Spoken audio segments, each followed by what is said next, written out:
Hello everyone and welcome to the Overview and Scrutiny Board for BCP Council, and Happy New Year to everyone. First I'm going to ask for Rebecca to give us the housekeeping notices. Thank you, Chair. Please note that this meeting is being recorded by the Council for live broadcast and will be published on the Council website for a minimum of 6 months. The meeting may also be recorded or streamed for live or subsequent broadcast by members of the public, although ultimate discretion in this matter lies with the Chair in case of disruption. For those in the room, please note that if the fire alarm sounds, please exit the building by way of the nearest available signed fire exit route and make your way to the assembly point in the front car park of this building. Finally, please ensure background noise is kept to a minimum and mobile phones and other devices are turned off or switched to silent for the duration of the meeting. For those in the room, this includes turning off microphones and turning the volume down completely on your laptops. Thank you. Thank you. So apologies for absence. Councillor Stephen Bartlett gives his apologies for not being able to be here to chair the meeting as he is not well, but he has managed to join us online. So welcome, Stephen. Do we have any other apologies? No other apologies, Chair. Okay, do we have any substitute members? No. Any declarations of interest? No. Confirmation of the minutes. Has anyone got any comments or anything they wish to raise on the minutes of the last meeting? Okay, and if we have a quick look at the action sheet for the last meeting.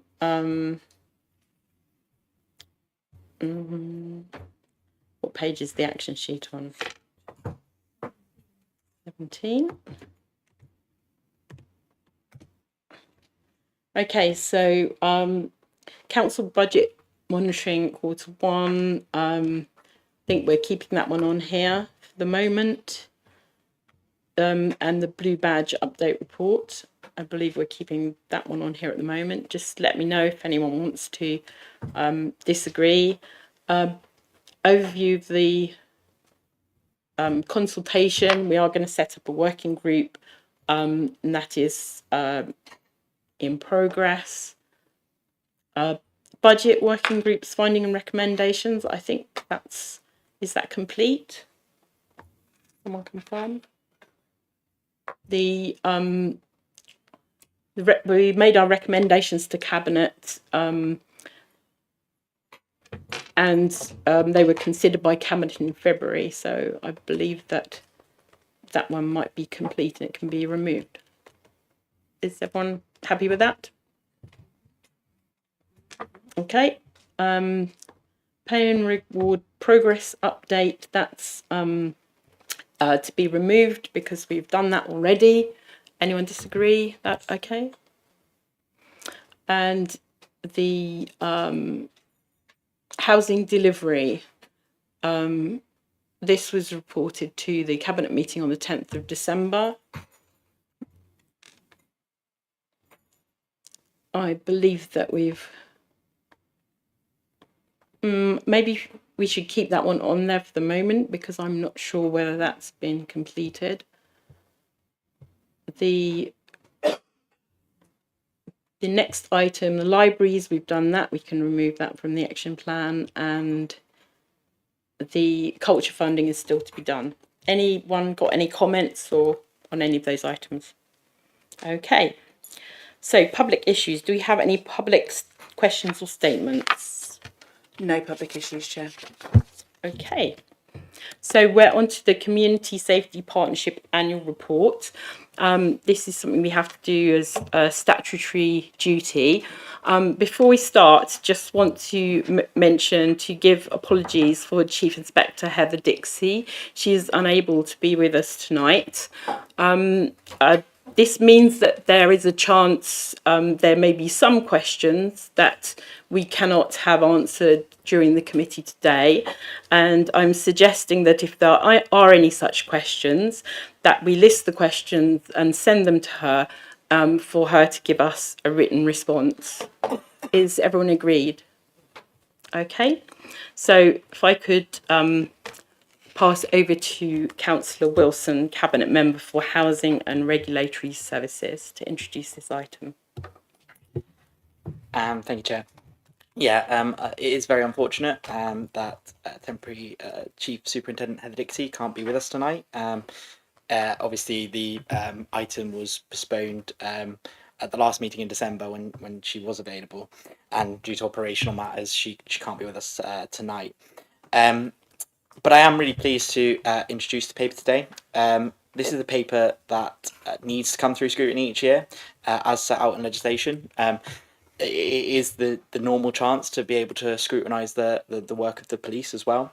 And it is really important that it does not only reflect on the work that's taken place over the last year, but also think about a path forward that we continue to strengthen to work to make the area we all care about as safe as it can be. This paper and its appendices submitted to the board sets out elements of the development and delivery of by the Safety Partnership, Safe BCP, and its constituent agencies. And it provides members with an update since our last time here at this board back in December 2023. My own personal reflections on the work that has been done over the past year and the progress made has been really positive. As a partnership, we've undertaken a significant amount of activity from the Serious Violence Needs Assessment, which has enabled us to identify cohorts of individuals who are disproportionately at higher risk of being victim of a serious violent crime, ensuring that the interventions that we develop are targeted using an evidence-based and public health approach. And there's also been smaller interventions as well as bigger ones, such as the Unity Promise, which has worked with businesses in our conurbation to help raise awareness and improve safety in our mission and our priority of violence against women and girls. Whilst we are proud of the work that's taken place in the last 12 months, we're very conscious that there's still a lot of work ahead of us, particularly looking at how we can build on our existing community engagement activity and ensure that we are ever trying to co-design interventions using trauma-informed approaches and including lived experience. So the annual report covers 4 main areas regarding the Community Safety Partnership. Our compliance with our obligations under the Crime and Disorder Act, the work undertaken against our key priorities over the last 12 months, an overview of the key findings and recommendations from both the Strategic Needs Assessment and the Serious Violence Needs Assessment, and then finally some horizon scanning for the forthcoming pieces of work that we have as a partnership over the next 12 months. I just want to kind of touch on the progress that's been made over the last 12 months. There is a lot here for me to pick from, so I'm just going to try and keep it brief, going through our 4 main priorities. So the first priority is to tackle violent crime in all its forms, and this includes our responsibilities under the serious violence duty, including. So some of the work over the last 12 months has included our Changes Are Made knife crime awareness campaign, which was really, really powerful. It's had really positive impact, especially towards young people with interventions that we've had with AFC Bournemouth. They've been a really key partner in some of this work. And it's a weird one as well because it was only meant to be over the period, I think, of a month, but due to the number of elections we've had and the purdah periods, it ended up stretching over 3 months, which was actually really good in terms of keeping the message there for a more consistent period. We've had many domestic abuse forums. We've employed the employment of a consent worker and a sex outreach worker, working with schools and universities and the colleges, and specialist domestic abuse advocates working with children and to escape the trap training for practitioners. So these are some of the things in the first priority. Under our priority of keeping young people and adults at risk safe from exploitation, including online risks, we've undertaken the expansion of our Safe Places scheme. We've undertaken a Prevent Week of Action. For those who don't know, Prevent is education around anti-terrorism work. Enhance the Pandorset Prevent Partnership with targeted training and awareness opportunities.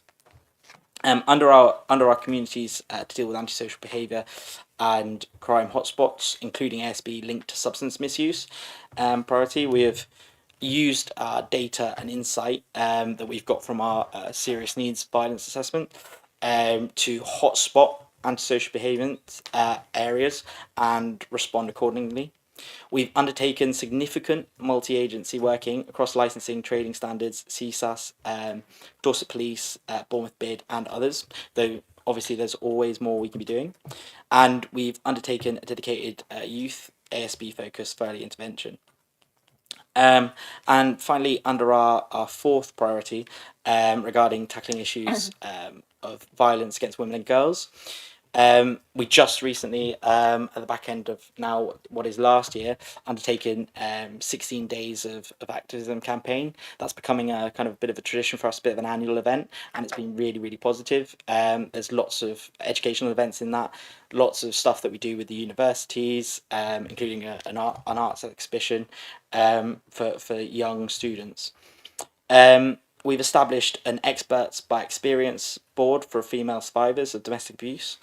And we finally gained White Ribbon accreditation, which was something we passed as a motion quite a while back. So it's really good to see that come to fruition.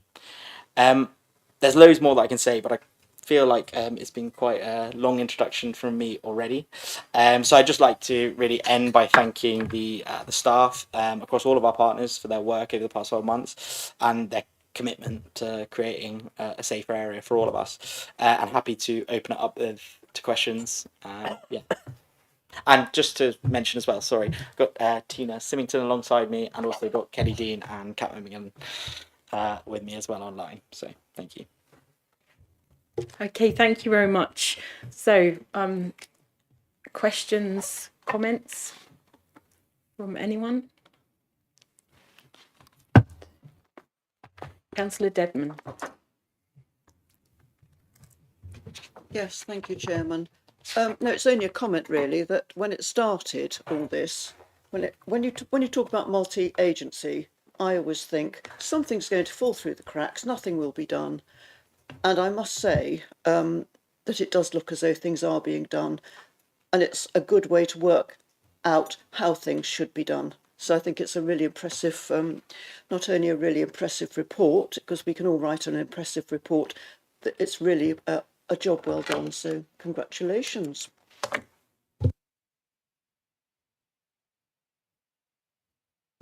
Just one comment on here. So there's a mention here of cuckooing, and it says we'll undertake further work with partners to better understand the extent of cuckooing.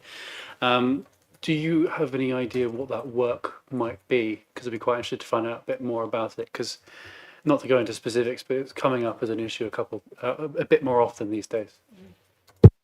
I'm happy to take that one if everyone's okay with that. Not 100% sure what it's going to look like exactly at the moment, but we've done quite a lot of work already preparing for moving that forward this year. It's something that we're really keen to do. We've been in touch with Hampshire, who do quite a bit of work with cuckooing, and also Nottingham City Council. Excuse me, they've got a really good process. They have more of it than we do, so we have to balance what's practical and feasible. But the police do some welfare checks when they know that, when it's highlighted that somebody is being cuckooed. One of the things we need to work out is how we identify those people who we believe in our communities are being cuckooed, because that's not always as easy to do as you would think it would be. And also colleagues in adult social care, the cuckooing tends to come up as a result of other social needs, and so they are highlighted on their systems underneath those other social needs and not cuckooing. So it's quite difficult then to work out who's being cuckooed around that. So there's lots of work to do. I can't give you any definite answers, but we're doing quite a lot of work with other agencies to look at what they're doing and other areas, so that we can bring it together and try and pinch bits from other areas that are working really well. Thank you. Thank you. Councillor Macro.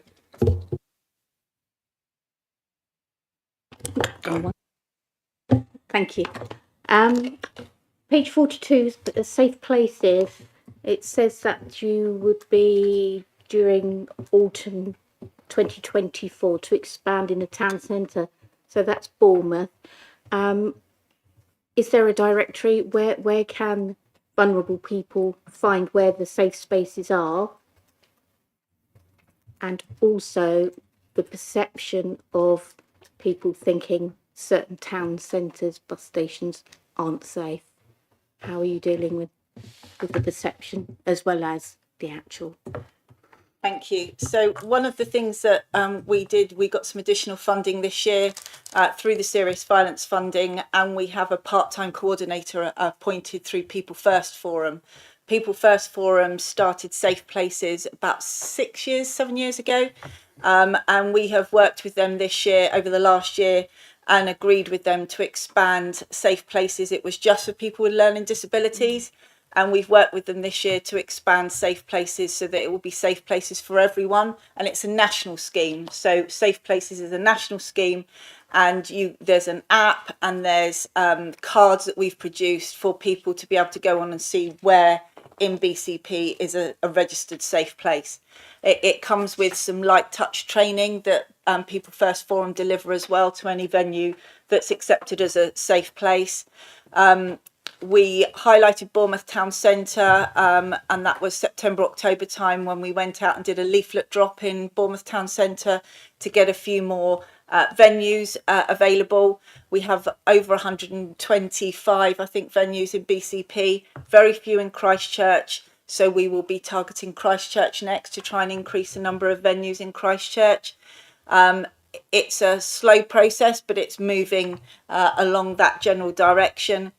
Once we have done the extra piece of work that we're doing at the moment in terms of expanding it out, we will then do some communications and comms with our colleagues around making sure that everybody knows what they're looking for, how to look for it.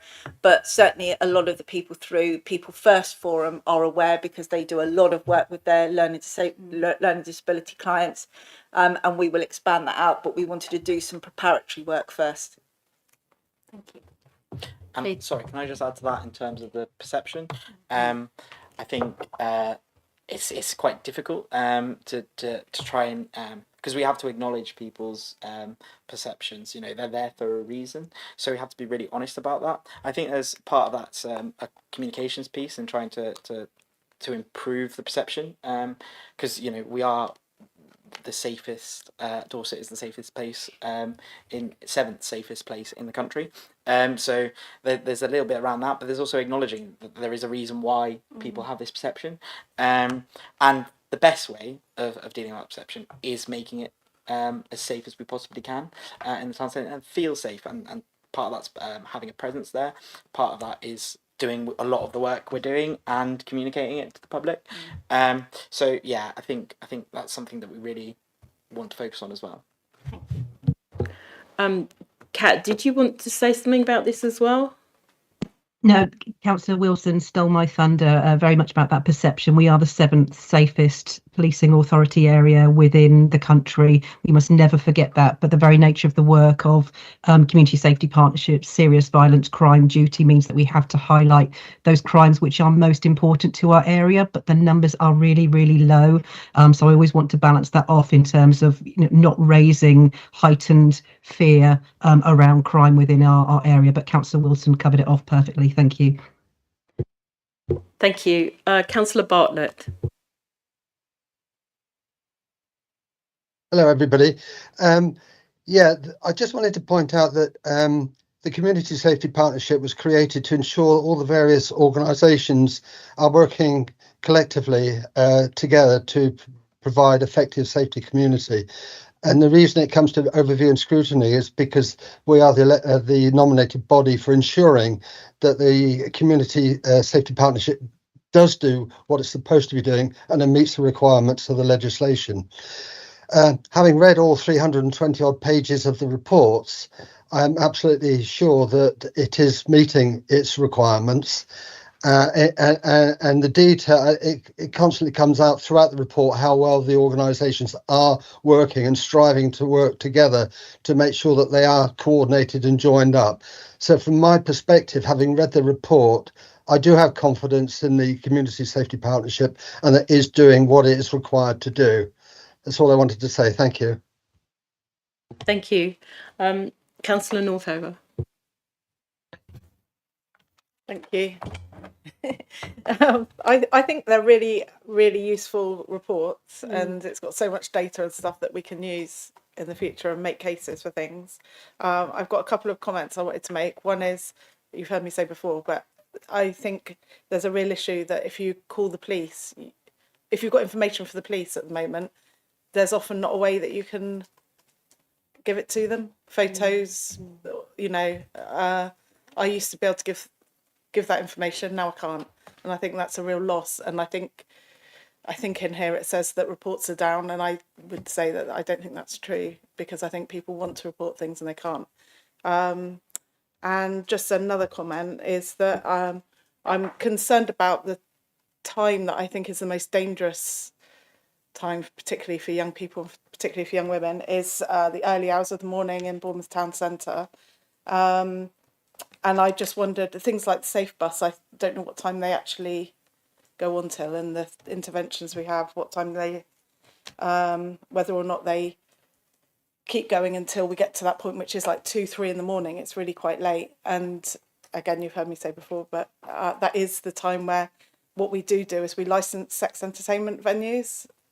And at that time, like half of the venues that are licensed premises that are open are those venues. And I think, I think that really needs to be thought about. So would you like to have a go at answering that? Yeah, I mean, Kat has her hand up on the screen, but I suppose just coming back before she comes in, is just to say, yeah, I suppose in terms of the calling police and the reporting, that's one that we'll take away and discuss with the police.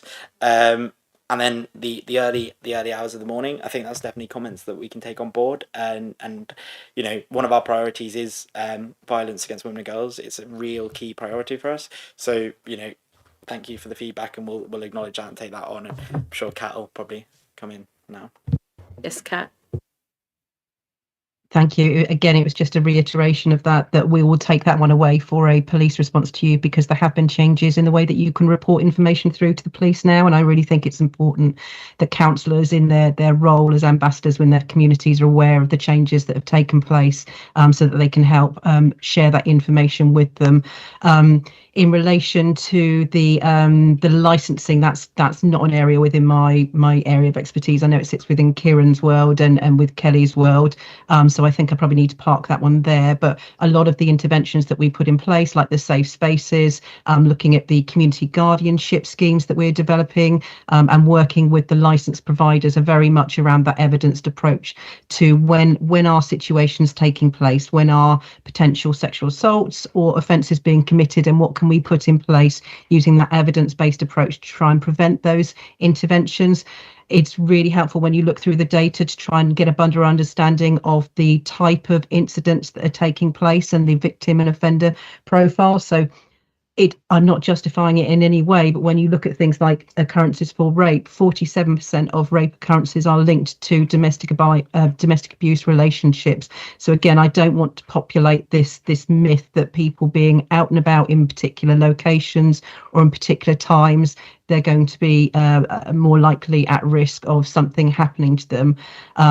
But yes, it is an issue, and that's why we do focus on those particular programmes around violence against women and girls, knowing where you can go to get support and help, providing training to nighttime economy trainers. And I think one of the luxuries that we have is by having the analytical capacity within the team, although it is a very small analytical capacity, we've been able to identify key locations, key times, key messages that we can use to help people to stay safe, not just women who are victims of violence in that particular way. So it's making sure that all potential victims are protected. Thank you very much. Any more questions, comments? So if there are no more questions and comments, I'd like to, I see the recommendation is that we note the report, but I think that I'm feeling from the committee we ought to do a little bit more than noting it, in terms of thanking them up. There's somebody else does want to say something. So I'll let him come in first. But after that, I am minded to move something from the chair in terms of thanking and congratulating them on the work that's been already done, whilst recognising there is more work to do. But I will take Councillor Keddy's question or comment first. Thank you, Chair, and apologies for the late hand going up there. I wanted to start by commending the work of the Community Safety Partnership for the programmes that have been rolled out, and the hard work in keeping the residents of BCP safe. Reading through the paper, I just had a question about item 106, the summary of financial implications. So it highlights that a great deal of the funding for these programmes is coming through the Police Crime Commissioner, and that the funding from this stream is stopping at the end of March 2025, which is less than 3 months away. What is the impact if this funding is not renewed? Is there a contingency to keep these programs in operation? And what conversations are happening with the Police Crime Commissioner about this at the moment? Thank you. Kat, are you coming in to answer that or something else? I was, but I also wanted to come in to I wanted to make sure that the risks that we've highlighted within the report, which obviously Councillor has just highlighted there, are acknowledged by overview and scrutiny, and funding is absolutely one of the key issues that we face. We know that it's extremely likely that serious violence funding will continue in the new financial year, but we don't know whether that'll be 1 year, 3 year, 5 years. There's also a push very much towards prevent partnerships, which we are fully supportive of, which is about moving upstream. So looking at particularly around young people and children and that youth intervention, about how we can make that sustained change that we need to do, rather than tackling what we see in our community now. How can we actually help to make that sustained systemic change? So we know funding is coming, we don't know how much, and the PCC is constantly lobbying for confirmation about serious violence funding, about Safer Streets funding. We've had confirmation that the domestic abuse funding will continue. That came out in the government settlement we had a couple of weeks ago, and there is an uplift around that, which is really positive to see, because we've not seen any significant uplift to reflect the change in terms of cost of living and service provision for things like domestic abuse services. But there are still some big gaps, and we have those registered on our risk assessment as part of the Community Safety Partnership. It's conversations we have with Kieran as part of his role as the portfolio holder. But again, we're very much waiting, I'm afraid, on central government announcements about what that's going to look like going forward. But we are all very, very cited on it as a key area of concern. And I would say the other risks that I'd like to highlight alongside the funding elements are expectations. Everything costs a little bit more, and everything, takes a bit longer to do. But my key consideration this is about really making systemic long-term change, and that takes time. So where people expect or may think that, we put in interventions now and in 12 months we'll see a change, we may do in some areas. But for some of these things that we're working around harmful sexual behaviours, around antisocial behaviour, other elements like that, it could take us, 3-4 years before we see those changes in the numbers, those KPIs that we're looking at as a community safety partnership to prove that we're actually making a difference. And that's why alongside that, we want to be making sure that we're really looking at the qualitative impact as well. So if we're working with young people to try and safeguard them and protect them from harm from a particular, criminal element, about making sure we're hearing those voices to know what difference it made to them, what difference it made to victims of domestic abuse or other victims, about the things that we put in place. So we really understand that qualitative impact alongside, perhaps further down the line, the quantitative impact. I can see Kelly's got her hand up. Is that all right to bring her in as well, Chair? Yes, definitely. Hi everyone, good evening. I just wanted to clarify the point around the PCC. In real terms, the PCC provides very limited funding. for directly for the Community Safety Partnership, but is a point of administration for and a conduit for funding that comes through the Home Office. The Office of the Police and Crime Commissioner is also a really important part, as Kat's already mentioned, in lobbying and making sure that there's those direct conversations being had in relation to the challenges of local policing and their resources, but also the partnership.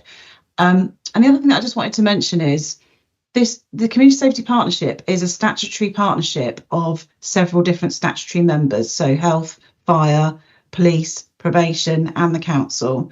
And I do think as things become more challenging as we move forward, there probably is a need to make sure that there is an improved balance and an improved contribution across all of those partners, because historically there has been a reliance on the council and also then of course on government grant funding. But there's a really important role for all of those partners, and what resource and capacity everyone's bringing to the party is an ongoing part of the conversation, and something that we'll be discussing at an away day to come. I was going to say in the new year, but it is the new year.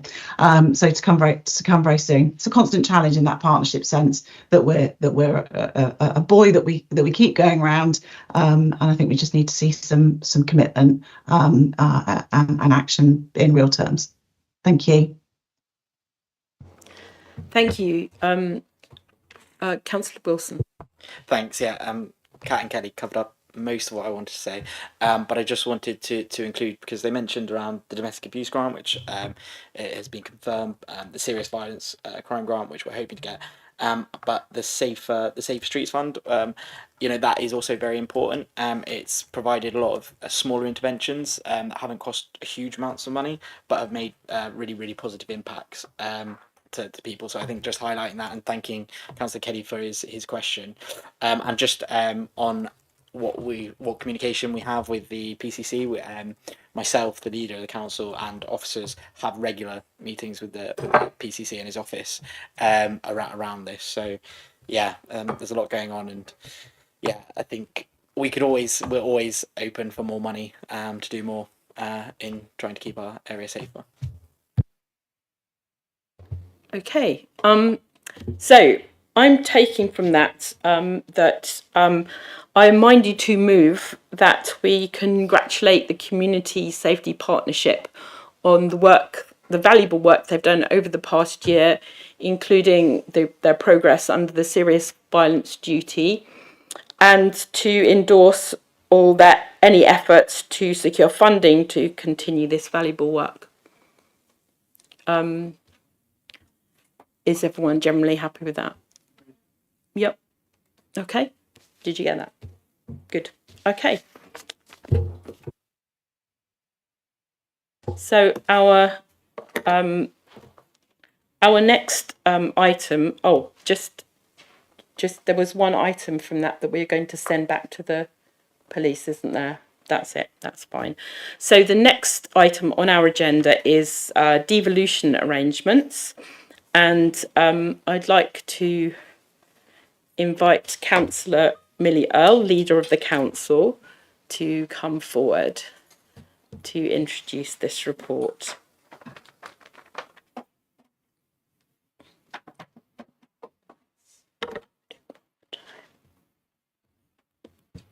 Thank you.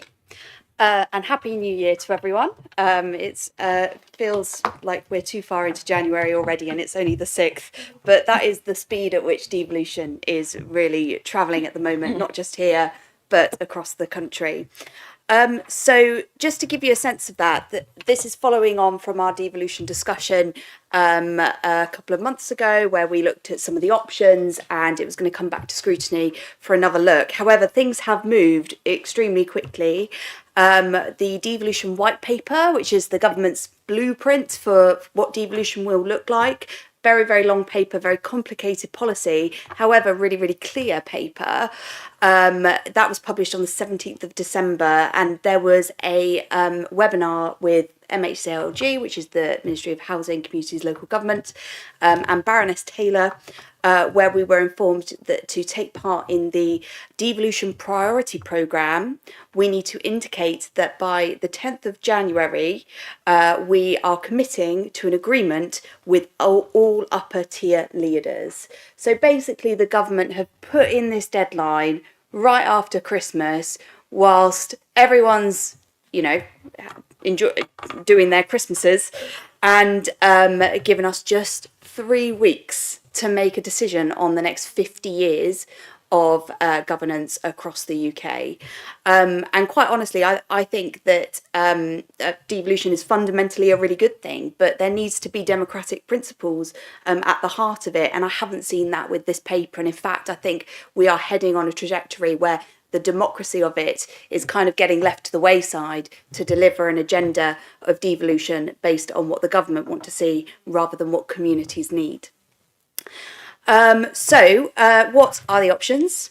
If I'm honest, the devolution options on the table that Graham will take us through in a moment, I don't actually feel that either of them work for the residents of Bournemouth, Christchurch and Poole. The heart of Wessex is just too rural, and Hampshire is really very complex, especially with LGR, or local government reorganisation, that they're about to embark on. In September, we submitted an expression of interest for Bournemouth, Christchurch and Poole as a devolved area, and that best represents our urban economic geography and gives the strongest opportunities for growth and potential of businesses, people and our places.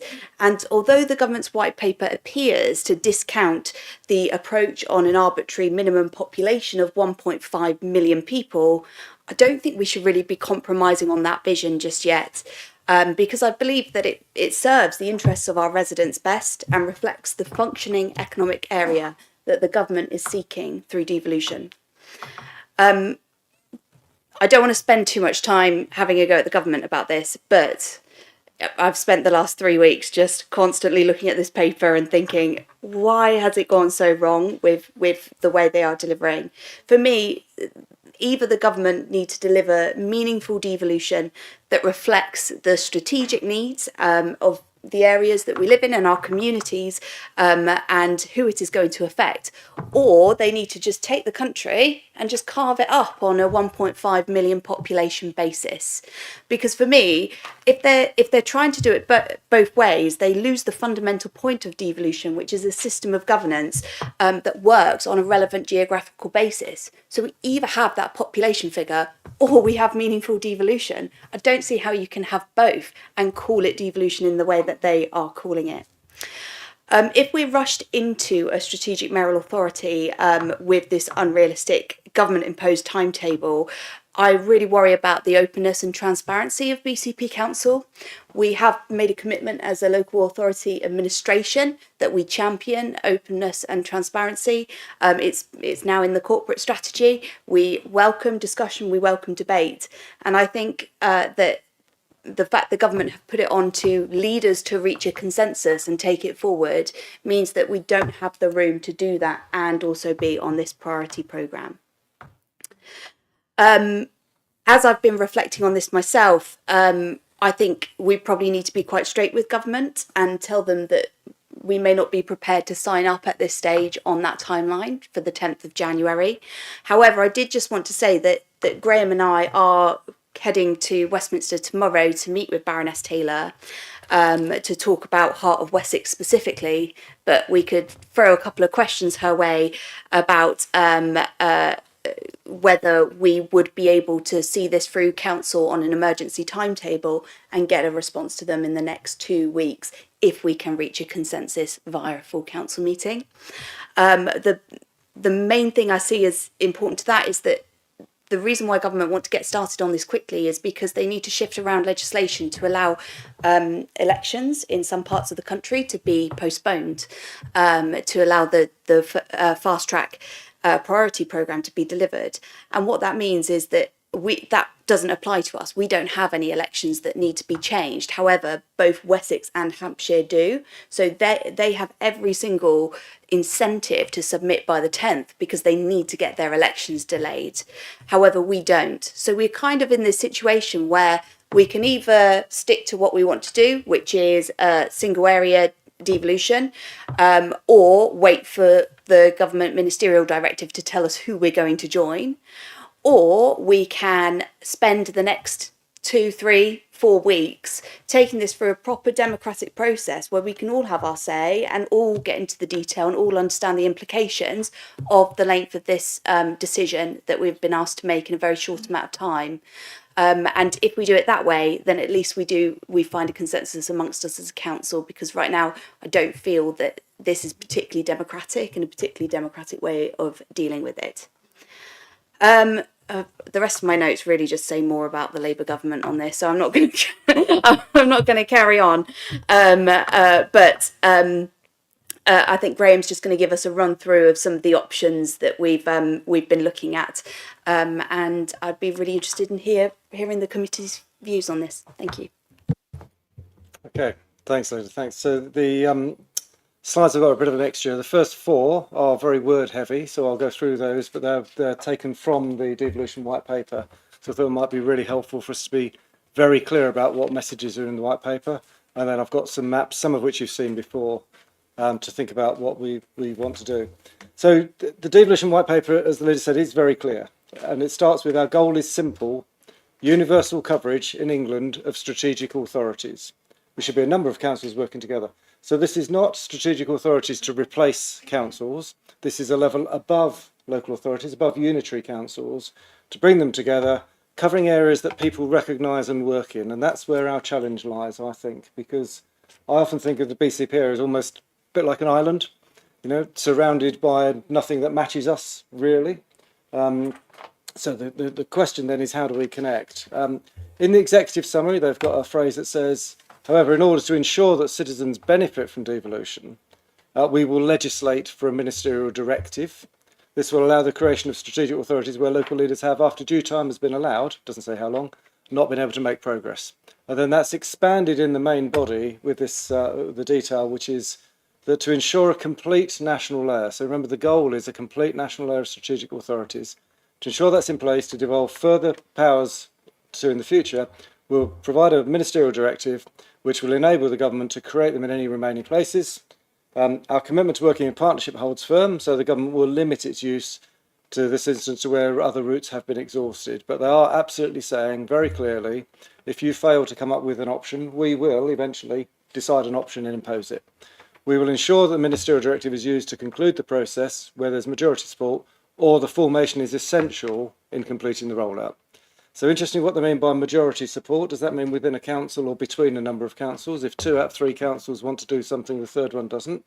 Does that apply? So it's not particularly clear, but it is very clear they will apply a ministerial directive.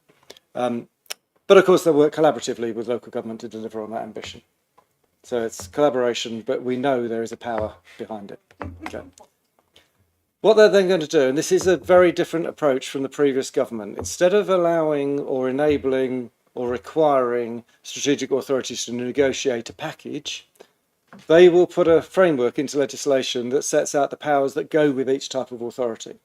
So there will be a standard package, and the words that I've heard from MHCLG is that whenever that particular strategic authority is mature enough, then it will have access to those services or those powers. Very clear about reforming and joining up public services, and this is one of the things I'll come on to later on about boundaries, because they are talking within the devolution paper about police and crime commissioner duties, fire and rescue authorities, integrated care partnerships and ICBs, although they don't actually go into detail on how they will do that, but it's worth flagging that those are being mentioned in this context, because that adds to some of our challenges.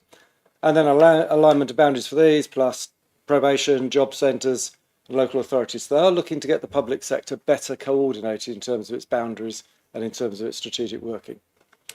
And then the piece on local government reorganisation. Everybody that hears about this thinks it's LGR. It is not LGR for BCP Council. Okay, apparently they have written to those unitary authorities which they deem to be too small. We have not had a letter to that effect. So we're population 404,000. They're aiming at unitary authorities of 500,000 and above. But actually, I think all the messages I've had from MHCOG is not BCP, Graham. You know, that's been done. You are where you are. You are the unitary authority. We're not looking to change that at all. So the reassurance I've had from civil servants is this is not LGR for us, but it's an opportunity to join a strategic authority. We need to be really clear about that, because in the eyes of the public, the minds of the public, as soon as they hear this, they think we're going to go through another reorganisation. For good or bad, BCP Council is here to stay in the government's thinking. So it's where there's evidence of failure or where the size of boundaries may be hindering their ability to deliver sustainable and high quality public services is the phrase. So that's not for BCP Council. What areas are they looking at for influence and control? These are the areas they've listed. Transport and local infrastructure, particularly strategic transport, skills and employment support, which is a government function at the moment, housing and strategic planning. And it's worth mentioning that the strategic planning lies with BCP Council at the moment. So there is a slight touch of some functions could be pulled together at a strategic authority out of local authorities. This is probably the only one that's mentioned, and then economic development and regen. Those are the two that I mentioned. Otherwise, it really is about local authorities doing and then devolving down. Environment and climate change, health, well-being and public service reform. Interesting, they've specified health and well-being through strategic authorities, public service reform and public safety. So those are the key areas that they flagged, that when they do the deals and have the list or the menu of things to be devolved, those are the sort of things that will be included. And then the final bit of words that I've got are, these are the following principles. So strategic authorities, the default assumption is for a combined population of 1.5 million or above. And it does say default, and it does say there may be exceptions to that, but there's a default assumption. They're looking at 1.5 million. So what's that for us? If we're 400,000, it's 4 BCPs. But when you look geographically, to get to 1.5 million, it's a much bigger area because of the nature of our surroundings. Economists, so functional economic areas, travel to work patterns and local labour markets. One of the challenges for BCP is our travel to work patterns, our local labour markets actually don't go much beyond the BCP area. There isn't a huge interchange with Southampton, Portsmouth, Dorchester, the surrounding areas. Take that for our own staff. I think over 80% of our own staff live in the BCP area. And that actually is indicative of most of the way that this economy works. Contiguity, so must be contiguous across the constituent councils. So for example, we did look, and I'll show you the map later on, we did look at working with Southampton and Portsmouth and the Isle of Wight. That wouldn't be allowed because there are bits of Hampshire in between, like the New Forest, for example. So when we have looked at this in the past, we've talked about, was there a possibility of doing devolution on similar areas but not touching? They say no, it's got to be contiguous. Geographies must not create devolution islands. And this is an interesting challenge, isn't it? Because if Wessex went ahead with the confirmed authorities, Wiltshire, Somerset and Dorset, and Hampshire went ahead with their confirmed authorities, that would leave BCP as a devolution island. It's an island which is not taking part in either, and there is no other option but to join one or other of those if they were to go forward. So that's a really interesting piece here. It's one of the things we'll have to ask Baroness Taylor. If BCP didn't want to take part, does that mean Wessex and Hampshire can't go ahead? Or not? Don't know the answer to that, but that's the clear statement from them. Geography should ensure the effective delivery of key functions, including spatial development, local transport plan. So this is about the wider view, trying to make sure that areas work in that way. And then alignment, we'll come back to that, promote alignment between devolution and other public sector boundaries. I will focus on this in a minute because when I talk to the civil servants, they're the administrators, they're bureaucrats, same as I am. That's an important thing for them. Okay, and that when we look at the two options, that's a critical issue for the MHCLG view. And then local identity plays a key role in enabling strategic authorities to be held to account. So that was my sort of essence of what are the key messages in here that really apply to us. That's what I've drawn out. And then just to, it's partly as a reminder, if you like, what are the existing framework? Well, there's London, obviously, with the Greater London Authority. There's the West of England, WECA, you will have heard, focused around Bristol. There are no other devolution deals in this central piece. Devon and Torbay have an in-principle deal agreed, and Cornwall have an in-principle deal agreed. Neither of them fit with the requirements for a strategic authority. Devon and Torbay, by the way, leaves out Plymouth, you'll note. They're not in it. So in terms of existing devolution options, well, they're interesting. I understand there is a conversation today between Devon and Cornwall. I was promised a text, haven't had a text. I don't know if anybody knows whether they have announced anything or not from that. Not announced, okay. So there was a possibility of them doing a Devon and Cornwall deal, because that gets them to the right number, would have to include Plymouth, etc. So it's possible that, you know, by tomorrow or so, that will have firmed up as a new strategic authority combining those two. But you can see the complexity for us, which way you go. So I've got some pictures which I've probably shown you before. Now, if you can see this, hopefully it's clear. The orange are the three local authorities, unitary authorities going into the Wessex deal. So Wiltshire, Somerset and Dorset. The purple are those that are undecided on the periphery. So there's BCP, there's Swindon and there's North Somerset. North Somerset have publicly stated they want to find a route into Weka, the West of England Combined Authority. So they want to join with the Bristol population, which you can see is just on their border. Swindon have publicly expressed a preference to look east towards Oxford and Reading and that sort of west of London M4 corridor. That's their preference. BCP, we've got to decide.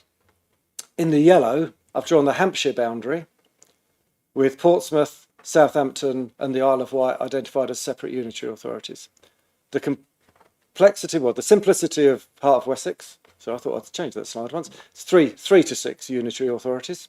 So no local government reorganisation required. The complexity of Hampshire and Solent, 3 unitary authorities, about 200,000, 200,000 and 100,000. 10 district councils and 1 county council, so they have to undergo local authority, local government reorganisation in order to meet the 500,000 plus for unitary councils. So there's going to be a whole load of complexity around that that wouldn't affect us if we were part of it. So I'll just sort of flag that. So what have we explored in the past? Well, the BCP only option, that's the one that we've still got on the table. We put that in at the end of September. Pan Dorset, we explored that. We kept coming back to when we had the LEP and we wrote the industrial strategy. What the industrial strategy for Dorset said was, well, in the rural area this and in the urban area that. So it was quite difficult to get a single message about Pan Dorset. But we did explore that. That's only just under 800,000 population. So it wouldn't meet the requirements for the new strategic authorities. Central South, we've looked at historically, and the University of Southampton have provided quite a lot of leadership to this, and that was sort of BCP, New Forest, Southampton, those districts led down to Portsmouth and the Isle of Wight. That has an attraction for us. Hampshire hate it because it splits Hampshire into 2 separate areas very clearly, and that never really got going. It's a good concept, but we've always struggled to make that work. But of course that does include the M27 corridor and the bottom of the M3, and does include South West Rail and the links into London, probably fairly effectively. That was the one we looked at, the 4 Solent authorities, the unitary authorities, could we come together? That doesn't meet the requirements. We looked at Pan Hampshire, and to be honest, we stopped the conversations over a year ago. They have put together a proposal for Hampshire, all the districts within Hampshire, the 3 unitaries of Southampton, Portsmouth and Isle of Wight. So that's one of our options, is to join in with that. The other option is Heart of Wessex, looking up towards the north and west, which is to say Somerset, Wiltshire, Dorset and BCP. I did just do a quick map, and I've gone through CMB. They've had at least 24 hours to think about this. Where are our existing regional links? And the honest answer, it's quite clear, isn't it? You know, for the last 50 years, Bournemouth, Christchurch and Poole and BCP Council have been part of the Southwest region, the government region, the LGA region. So all of our professional groupings, all of our administrative groupings have headed towards the Southwest. If you'd done this 52 years ago, of course, Bournemouth and Christchurch would have been linked in with Hampshire. So, you know, you could change it, but it's just the complexity of changing it now when the government region, the LGA, all our professional groups, Southwest Councils, the ambulance service, bearing in mind the issue about public services, the ambulance service doesn't cover us, only covers us and Wessex. The police service is us and Dorset. Fire covers the same sort of area. Health, public health, all part of the Southwest and all linked in with Dorset. The local enterprise partnership, which is going in March, but that's covered Dorset. Chamber of Commerce, we've got strong Chamber of Commerce, but it's Pan Dorset. So if you took an administrative bureaucratic view on existing systems, that the simplest would be to go Heart of Wessex because we're already part of the Southwest region and it's easy to do that. look at Hampshire and Solent, actually we have very few links now in terms of the administration. There are a few of the FSERM links, so flood, coastal erosion, risk management. We do the Christchurch Bay, which goes across into New Forest, etc. There are some planning and mineral links, and of course we've got a lot of historical links pre 74 LTR. So, you know, that shouldn't stop a political direction that says no, we want to join with Hampshire, and because you can reverse all of those, it will just take time to do. But I think the civil servants and the bureaucrats would probably say, do you know what, if we had to force BCP one way or the other, it'd be much easier to force them into Wessex than it would to force them into Hampshire, because all these boundaries would have to change. Now, health is a really good example. When I talk to my health colleagues, they're part of the Southwest, they fit into the Southwest, their budget is summarised to the Southwest. Where do they go for their specialisms? Southampton. So they do look across the boundary for some functions and for specialists, but not for their regional management and regional oversight and NHS oversight, etc. So I thought it was just worth showing that because it paints a picture, but it shouldn't stop us deciding what we want to do. And that's it, really. So there's a really open discussion. There are options. Options might include not doing anything. We could just say we don't want to be part of the first wave. Question, what does that mean for Wessex or Hampshire? Question for you as councillors, should you care? Question, because actually you're elected to represent the needs of your ward and BCP council. But that's a challenge for you. Should we look towards Wessex? Very rural agenda if you look at the rest of it. If they don't include Swindon, then the biggest population, I've not got my spreadsheet open now, I think the biggest single population base is about 70,000, and there's BCP, which is, even if you split it into the former constituent parts, Bournemouth's 170, 180,000, Poole was 160,000, and Christchurch was about 70,000. So we would be the biggest parts or biggest conurbations, even if we were separated as three constituent historical parts, compared with anywhere else in the area. So it is a very different agenda. So do you go with that and think we can influence the rural agenda? Or do we go with Hampshire, which has some attraction in Southampton and Portsmouth, some connection with the M3 and the rail corridor, but actually, not much else in terms of existing links? So I didn't really want to answer the question. I wanted to emphasise the depth of the question and the speed with which the decision has to be made. This Friday, we will have an opportunity to see Baroness Taylor. We'll have an opportunity to say to her, what if, but we won't get much other opportunity. Okay, Millie, do you want to come back? Sorry, I feel like I'm jumping in rudely. So just to follow on from what Graham has said, from my work speaking to leaders across the area, and it was good to connect in with the Hampshire lot because I hadn't had a chance to really speak to them yet. And same with Wessex, actually, although we've been working with them a lot closer because of the, how this has evolved over time. Both of those areas are not opposed for BCP joining them. In fact, I think they would probably quite like it with things like our universities, our airport, our ports, things like that. We're a good area, got lots to offer. So no one has come back and said, no, you're definitely not joining Hampshire or Wessex. So I just wanted to make that very clear. And then the other thing just to say is when it comes to devolution, the more I've been thinking about it is this kind of regional approach, and actually bigger is better. I do worry Wessex is really, really very small in terms of a regional strategic authority, but I think if we were to look at a wider region, and a lot of it comes down to Cornwall and Devon in that, if they can reach a deal together, maybe we'll hear in the next 10 minutes whether they have or not.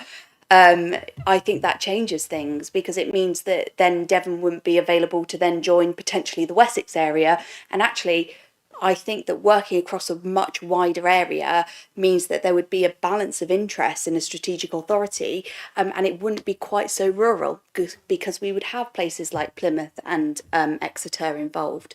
So I just wanted to give you some reassurance that there is no done deal here.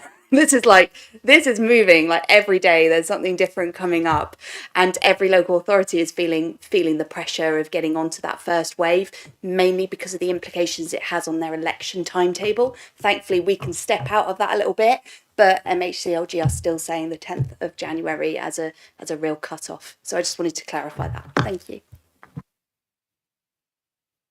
Councillor Broadhead.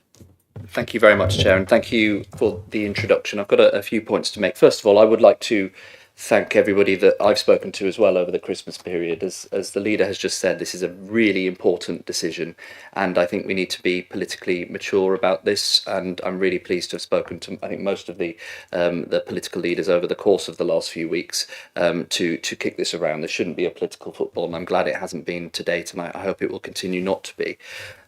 I just want to also relay my dismay and disappointment that the government has forced councils to move so quickly on this. As we've heard, this announcement was just before Christmas. We've now got to essentially make a decision by the 10th of January, and I just think it's absolutely outrageous, actually. I do think, like Millie has said, that there is a lot to be said for devolution if it's done properly. But as we've heard, this is no longer optional. Previously, there were a menu of options and it was an optional process. The government has been really clear in the white paper that every part of the country will be covered by devolution, likely with these new regional mayors. And this is probably a once in a generational change to the fabric of regional government. And as we've heard, because of the no devolution islands part of the white paper, there is simply no choice for BCP to stay out of this. And I just think that many people in BCP would think that that's absolutely crazy. As we know, many residents are still angry and dissatisfied with BCP, and I imagine they'll be dismayed to hear that there are more changes to regional and local government landscape on the way. And I do think we need to think about the residents in this process. So I've just got a couple of points to make, and then I will, if it's all right, Chair, albeit very early in the discussion, just make a few recommendations for consideration as well. So first of all, I think that it's really disappointing that while I appreciate we've had to move very quickly and we've heard a little bit more tonight, there's been no outline in the report that we've had previously on the pros and cons of all of the options available to us. It is only focused on Wessex. And look, I think there's a tremendous amount to be said for joining the Wessex proposal, not least, as we've heard, there's already some shared services, police and fire, etc. But as many of us know from conversations that the leader referenced that we've had with many others over Christmas, many of the key players in what I think of as the South of England proposal, they are very keen to work with us as well.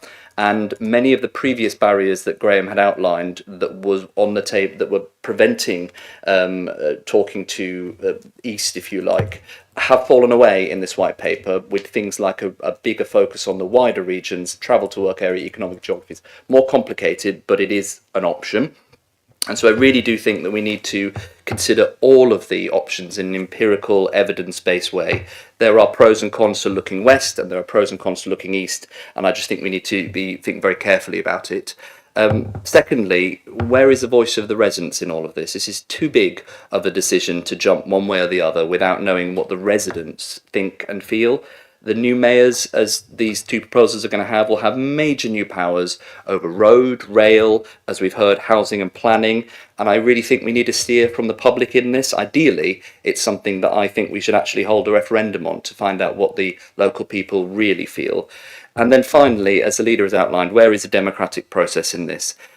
Many of the other councils that are considering this have already arranged emergency full council meetings so that we can get the full breadth of views from all councillors. I think it's too big of a decision for the leader to have to write a letter by the end of the week. I know that the government are forcing us into this, but I think even choosing not to take a side at the moment is actually a choice, because the government have made clear that they will then make that choice for us. So I think we all need a say on this.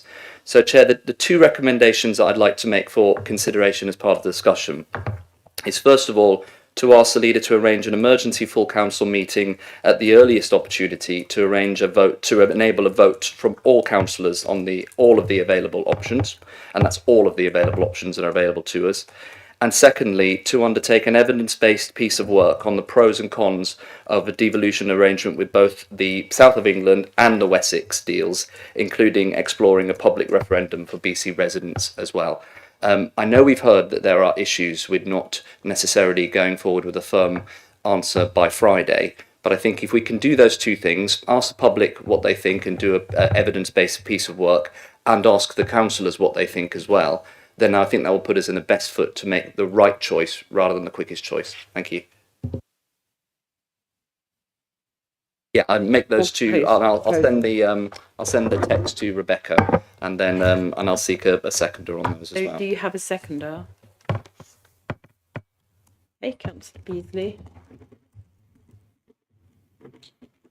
Okay, so we have got a proposal on the table, but I don't want to stop.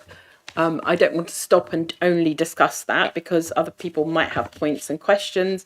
And as those points and questions come out, there may even be amendments to the proposal as well. So if while you speak or ask questions, you can bear in mind that we have a proposal on the table, but I'm very happy for people to talk on any subject of this that's relevant to this report. Just who have I got next? Councillor Bartlett. Councillor Bartlett.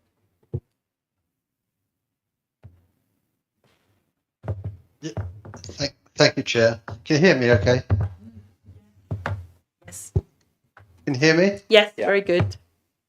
Yeah, thank you. Sorry, I've got a problem with the sound here, but I just Councillor Broadhead has said almost exactly what I was going to say, so I won't repeat all of that. But I would like to just add one or 2 points, and that's about the creation of strategic authorities themselves. Now, we've seen the list of things that they will ostensibly be responsible for. And frankly, that is all the major decisions that a local authority would have to make. So those major decisions will be done remotely by the strategic authority. And of course, where those big decisions are made, that is where the money is going to. The money will be shared out to the strategic authorities, and then depending on what they decide to do, will feed it out to wherever they believe it's appropriate, which of course reduces the influence completely of the local authority. So whilst the Chief Exec has said that the local authority will not be affected in terms of LGR, the impact, of course, is that it disenfranchises the local authority completely from the important decisions that we should be making on behalf of our residents. I would also add that it also disenfranchises our MPs and the influence that they will have, because what you will see undoubtedly is national or local authority policy being made by a cohort of mayors talking to ministers, because that's where the power will be centred. And so, you know, the actual concept of the strategic authorities, I have real problems with that in itself. Getting on to the second point about the lack of a democratic process. As we speak, tonight and during this week, there are local authorities all over the country convening emergency council meetings to get the views of their members and hopefully their residents. I think that speaks for itself, and it would be a crime if our residents were not afforded the same opportunity. And I would also advocate, if possible, that we go for a referendum on this subject. It is so important, and most important since 1974, local government reforms, when the unitaries were created. At very least, we must have a full council meeting to support any recommendations, a consensus to make any recommendations. If that means delaying our input to government, well, so be it. You know, it is completely unreasonable to expect a local authority to make this kind of move without some kind of democratic process. And the arrogance of government to say that if we can't support it, they're going to impose it anyway is quite breathtaking. I think that's enough. You can see where I stand on the subject. Thank you, Chair. Thank you. Thank you. Chair. It was rather interesting, actually, that a member of public turned up at our surgery this afternoon, and one of the things he raised was he's heard all about this local government review, and I had to explain that it wasn't a change to what BCP is, but it was something else. It was a regional thing. And he said, yeah, I've thought about that. And I said, how interested am I in what's going on in Trowbridge? You know, sort of, you could say that just as much about other places. I think the guy went on to say it's bad enough with BCP. You know, I'm interested in the roads near where I live, not Purewell sort of thing. And this is sort of like an extreme exaggeration of that situation.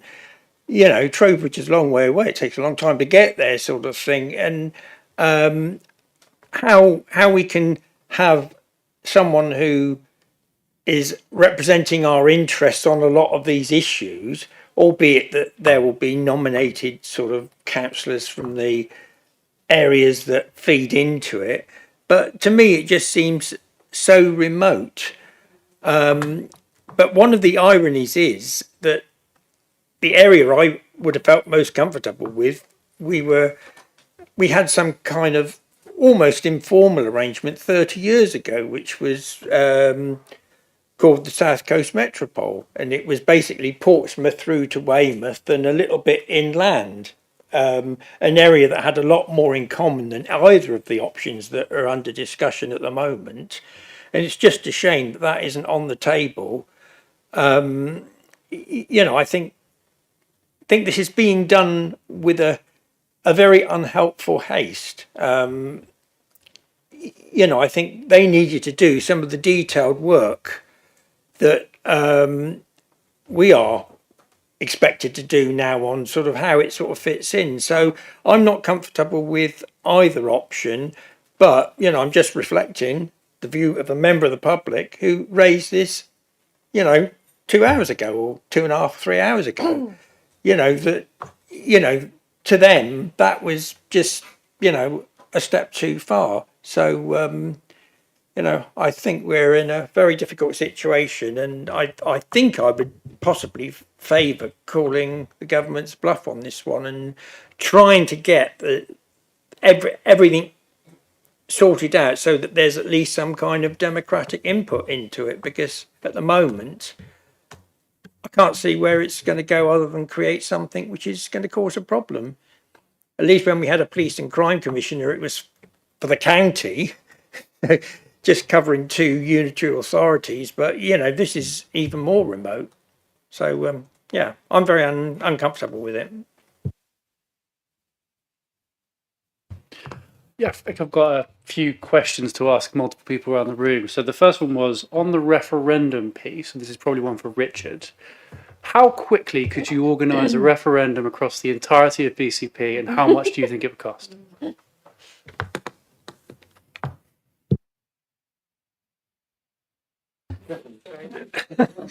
Thanks for that. I was actually trying to Google it at the moment. So by the end of the meeting, I might be able to find an answer. I'll be honest, I don't know the answer to it. We need to do some research.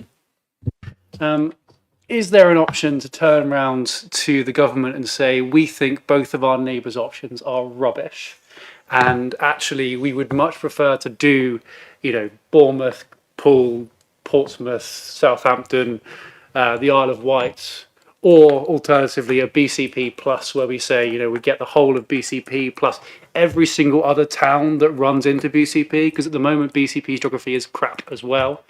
It should have never been done where we've got towns like Corfmullen and Upton that literally run into this area. So having an opportunity to grab them back and be a larger area would be great. Just can we turn around and say we don't like either of these options, put something else on the table? Alternatively, can we turn around and say we're okay if we have to be for part of Wessex or for the other side, but that would be subject to a full council meeting and a referendum. Can we give that as a response now? Do they need us to say 100% we want to go one way or another? I've asked a bunch of questions there, but yes, someone answer some of the questions. So yeah, I mean, the government are saying to get on that priority list, you need to get in by the 10th of January. We cannot be on that priority list potentially. The problem though is that our 2 neighbouring areas want to be on the priority list. Both of them want mayoral strategic authorities because they not because they want to delay, because they will need the legislation to delay their elections. So it's not so much a case of what we're doing, it's what they're doing.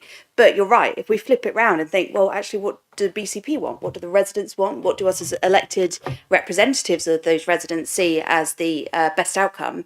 And actually, neither of those options, I think, work well enough for me as a leader to write a letter and say, yes, our council are on board with this idea. There are other options. So like I said, that wider regional one, I think is probably a good way forward. And I think a lot of that depends on Devon and Cornwall and what happens on that. So I don't think it is final. And actually, as we get closer to that, you know, I would quite like to put bring this to Cabinet next week, put an emergency full council in the diary for maybe straight after that Cabinet, maybe even that evening potentially, I don't know. And then we would see if there is a consensus across the council on a way to work.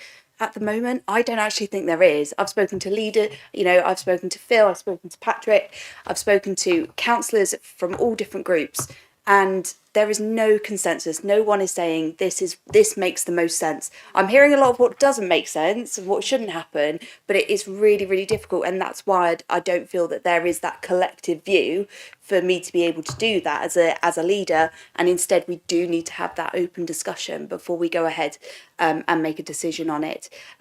So yeah, I'd quite welcome that recommendation. Referendum, slightly worried about the costs. But maybe that is something that we could use as a term to government potentially for joining one of their deals.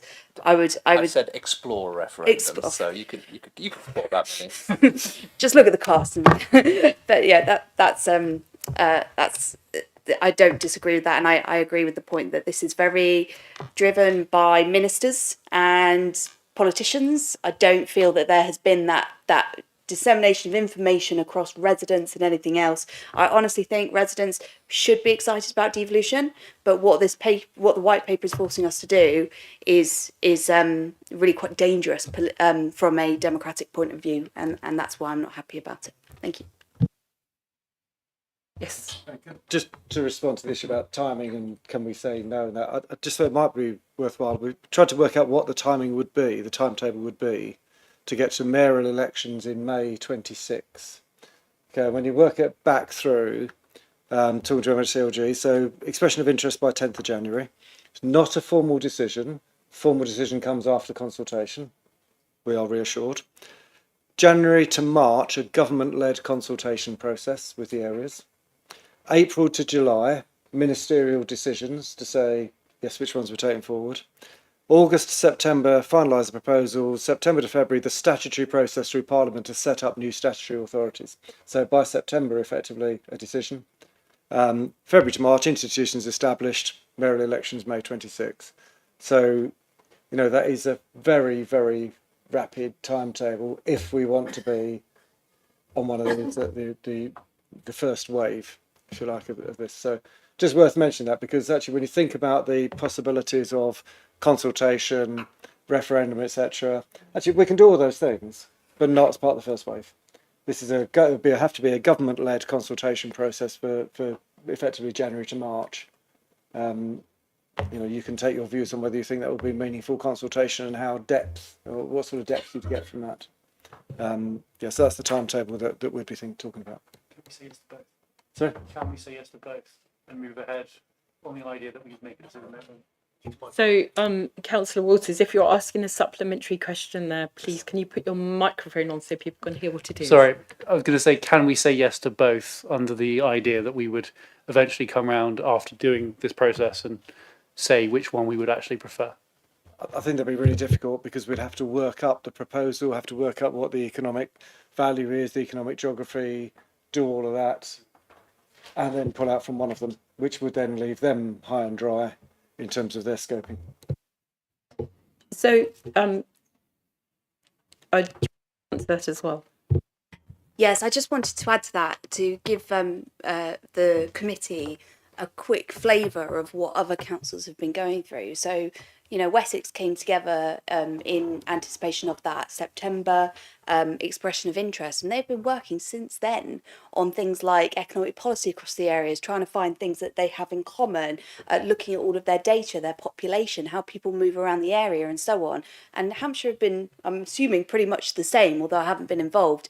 So these are areas which that expression of interest has led to something else, and is now a pretty firm commitment from all of those leaders involved. So it's not like they were in the same place we were 3 weeks ago when the paper was published. We were in a very, very different place, which is we have these options and we don't know what to do. And in fact, we would much rather go alone. So I think that there is something about understanding the way that it's formed for other areas, and the fact that it's been quite easy for some places because it makes sense geographically, or it makes sense based on the economic footprint. But for us, it just doesn't make sense, and none of those options do either. And I think maybe, you know, for us, the decision is, do we just accept we're not on the priority programme, or do we want to rush into something and take on all of those risks that we've heard about, you know, not getting consensus, getting problems with democracy, not being able to ask residents, not feeling like we're able to make a sensible decision. So yeah, I just wanted to add that. Thank you. So I just wanted to ask Councillor Martin, did you want to come in? Because I believe you told me you needed to go at 7:30. Actually, I'm fine at the moment, so I'll just. Okay. Councillor Rice. Yes, I was wondering if you have any more information about the structure of the mayor and their support team. Would it be representatives from the council, or just one person from each council that was part of it? And in terms of questions for tomorrow, so that's sort of existing structures, or what the government is talking about. But I would like you to ask if there's any possibility of a different format for that support, that included some sort of sortition, so randomly selected citizens from the area that it covered to check what the mayor was planning. Thank you. So the government white paper is very clear that it's about the mayoral strategic authorities, and these would be directly elected mayors. So it would be not a referendum, that is the wrong word. It would be an election across that very large area. So, for example, of Wessex, it would be across the whole of Wessex. You know, first past the post system to get someone elected into that position, which is how it's run in other areas. So, because both of those areas are keen on the mayoral structure, that they would have their elections delayed so that they would then run a mayoral election in May 2026. So these are very short time spans for getting everything in place. But this is one of my big concerns about it. I think the mayoral metro mayor system works really, really well in those really dense urban economic communities, but across the rural areas it just doesn't feel right as a model to me, because it's an individual taking on a huge amount of responsibility for a massive area. A lot of it is just space, you know, private land and things like that. It's not really strategic in the same way that it is in the metro areas. So yeah, they are looking at mayoral as the default position for devolution. And my second part about asking the question tomorrow about a request to trial some sort of sortition mechanism with the mayoralty. If there's time, Councillor. Sorry, Chair. Could I just add on it, just because I'm quite involved in this, because I lead on devolution for our party, so I've been involved in a lot of these discussions with government as well. And just to kind of answer the question and to build on what the leader was just saying, this white paper takes the powers that these mayors will have much further than the existing regional MCA, mayoral combined authorities elsewhere in the country. So at the moment, many of the constituent authorities below the mayor, for instance, have powers of veto, etc. The white paper is pretty clear that they're removing that. So this mayor will be very, very powerful. They'll essentially be able to do a lot of the decisions by majority alone, but actually a number of the big decisions that the mayor has to take, he will not need a majority from the councils, he or she will not need a majority from the councils below them at all. So the government's actually moving away from that further representation that you are talking about. And also, as we heard from the chief executive earlier on, these new proposals are extending the powers that these mayors will have as well to things like planning. So we're actually seeing a devolution away from our powers of things like strategic planning, and they'll have the ability to call in major planning applications. They'll have powers to do what they're calling strategic spatial planning. So these are going to be really, really, really powerful positions, and the government is actually probably eroding more input rather than increasing it. So thank you, but I don't see any harm in them asking. So can I move on to the next speaker, Councillor Cameron? Councillor Canavan.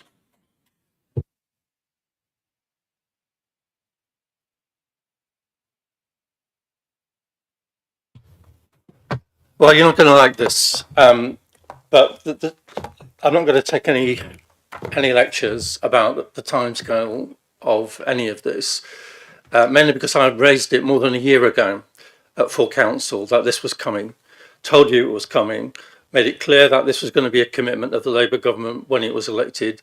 Labour government was elected and made a very clear commitment about devolution.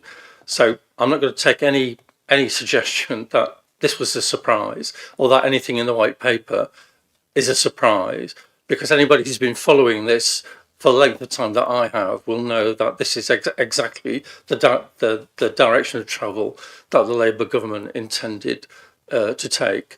And Councillor Broadhead is absolutely right about the power of the mayor in these new authorities, and that is where we are going. The main reason I wanted to comment, Chair, was that the proposals recommendations that Councillor Broadhead has suggested, and very controversially ask, what difference do you think this is going to make? You have got a deadline of the 10th of January to submit something or not do anything. So let's just say the latter option, which is where I sense the leader is coming from, not do anything and wait. Well, what you'll end up with is BCP as an island. And as the chief executive has said, the government is not going to accept that. You will be, whether you like it or not, put somewhere within one of these strategic authorities. And we know, I think, from what the moon music is, that the direction of travel will be to push BCP into the heart of Wessex because it's easy. It's not my favourite option. My favourite option would be to go towards Hampshire, but it is complicated. And if we wanted to go down that route, it means a lot of work in order to build that case. I think we should do it, by the way, because I think there is longer term, thinking 10, 20 years ahead, there's more in it for the residents of BCP in that direction than there is in the rural kind of combination of Dorset. But the government is committed to a government-led consultation, as the chief executive is going to make. So if you want to waste 2 months, want to waste a lot of money on a referendum, well, go ahead and do it. But I'll come back to the question, what difference do you think that's going to make? Because it won't make any difference.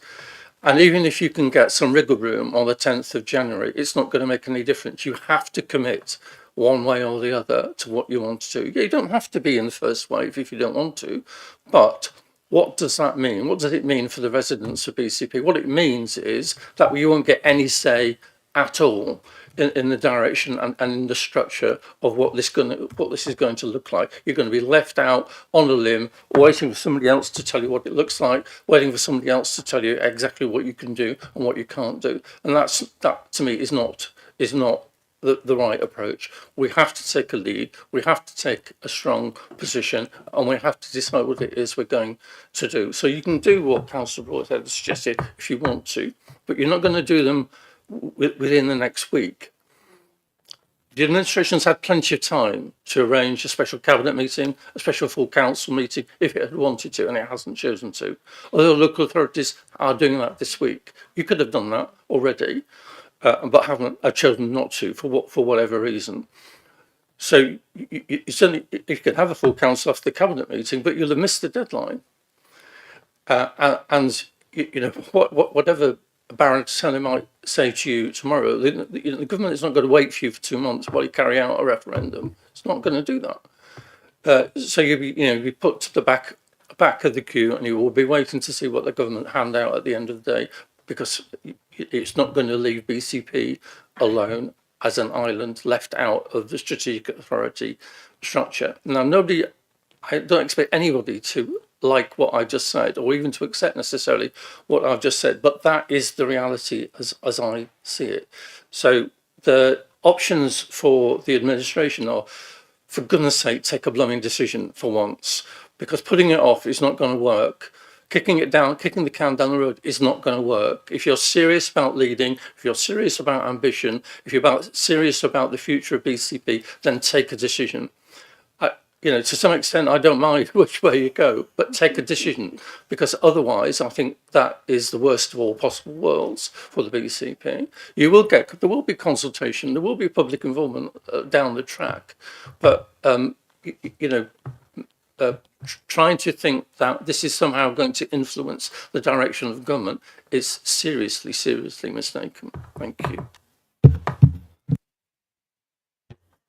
Following that, I just wonder if I could just ask the question that I feel is coming out of what Patrick's saying there. Is there any possibility that a good decision could be made in time for the deadline?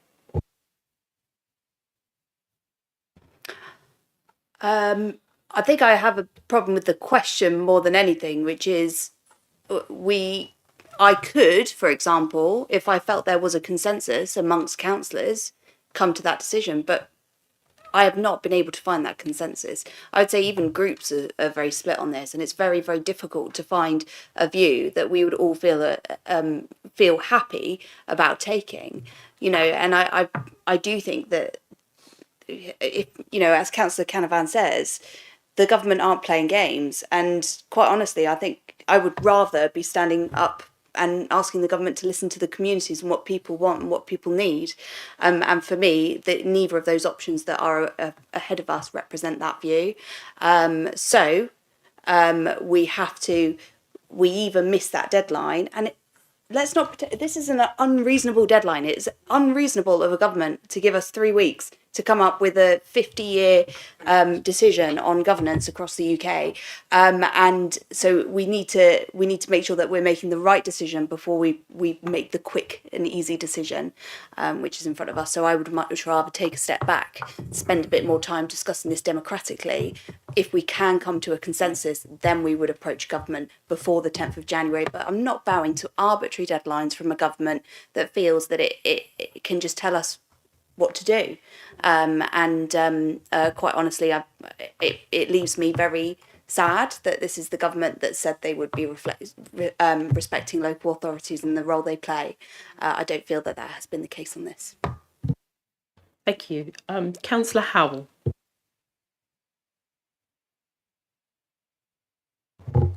Thank you, Chair. Yeah.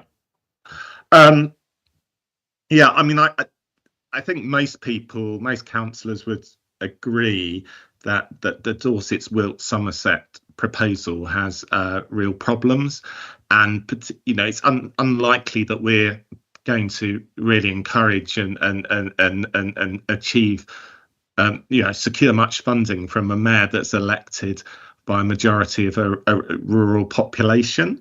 Are they really going to be that interested in building roads to our port, in regenerating our area? We're going to be outvoted. And if we look to the other side, we have similar problem, different, but similar problems, which make it just, unviable from our perspective. And we all know that BCP is too small an area already to function properly. You can't meet our housing needs. We don't have control over transportation in areas that are almost within our urban area. And I think what we should be doing is saying to government in this response, it's too early. We can't make a decision, but we can't make a decision because of these real problems that have existed for a long time in terms of us not being able to function properly as an area, and these need to be considered. And if we fall into wave 2 because of that, that's all for the good, because I would say it's probably unlikely that we're going to be forced into the first wave with either of these two options if we make a good enough case, as I've just expressed. And then in the second wave, that will happen more slowly and have more give time for government to engage with us. And I think that should be the way forward. In terms of the referendum, I can't really see that's going to work really. I think as councillors, we probably know that our residents want a decent functional area, and therefore the BCP +1 would be the one to move forward with. The requirements in the white paper actually do say that the smaller areas will be considered smaller than 1.5 million. They also say that although they want to promote alignment with existing boundaries, they don't say that that's an absolute requirement. So there is wiggle room here. Clearly, the people who are pushing this in government will want some quick, easy wins, but we shouldn't present them with those easy wins. I just also finally like to say that I think the paper that's been presented is just really shockingly lazy and disrespectful to councillors. The chief executive said in his presentation that he didn't want to answer the question, but the paper is basically saying the only option is the Dorset, Wilt, Somerset option, and that's clearly not the case, as has been discussed by other councillors earlier. I'd recently dismissed by the leader for saying that the officers are mounted a power grab against councillors, but this is a classic example of how the CMB cabinet were given 24 hours, as admitted by the CEO early in this meeting, to look at this. That before that, the paper had actually been released, and the Echo had released an article on this, and that really makes it much more difficult for us to argue a different case when there's something in the public realm saying that the officers favour a different option. And I just think it's just been really poorly handled, and we need to take a big deep breath and say, this is not for us at this time. Thank you. Thank you, Councillor Howe. Councillor Northover. Thank you. I just had a question. I don't know if it's for Graham or I just wondered how important is our say compared to, say, the fire authority, the police, and health? Do they are they just sort of stakeholders? Do we get the final say, or are they? Yeah. So in the priority programme, it's very much like the leaders will need to satisfy themselves that the MPs are okay and the police and crime commissioners have been spoken to and that kind of thing. So I had a call with the MPs as an example to talk through it, and again, very different views across all of them.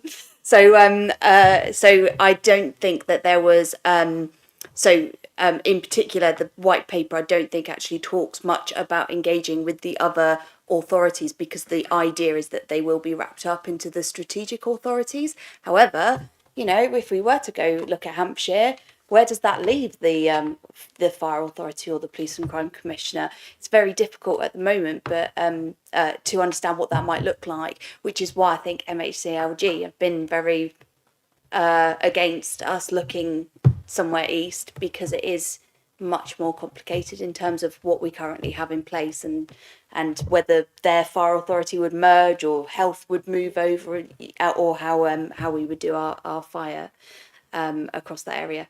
So as far as I know, the white paper assumes it would be wrapped up into one. They would assume that if the boundaries align, then that would happen. But if we are in the priority one, I think it's just up to engagement on a more informal level. However, if we were to go to the phase 2, hopefully the government would have a little bit more room. And I'm sure in their consultations anyway, that those organisations would be consultees of the proposals anyway.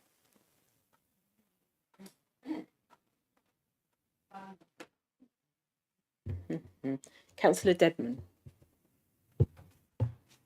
Thank you, Chairman. I had a couple of questions, but I think they've mainly been answered. One of the points I would want to make is that surely Bournemouth, Christchurch and Poole unitary authority is desirable. Won't they be wanting us in their group?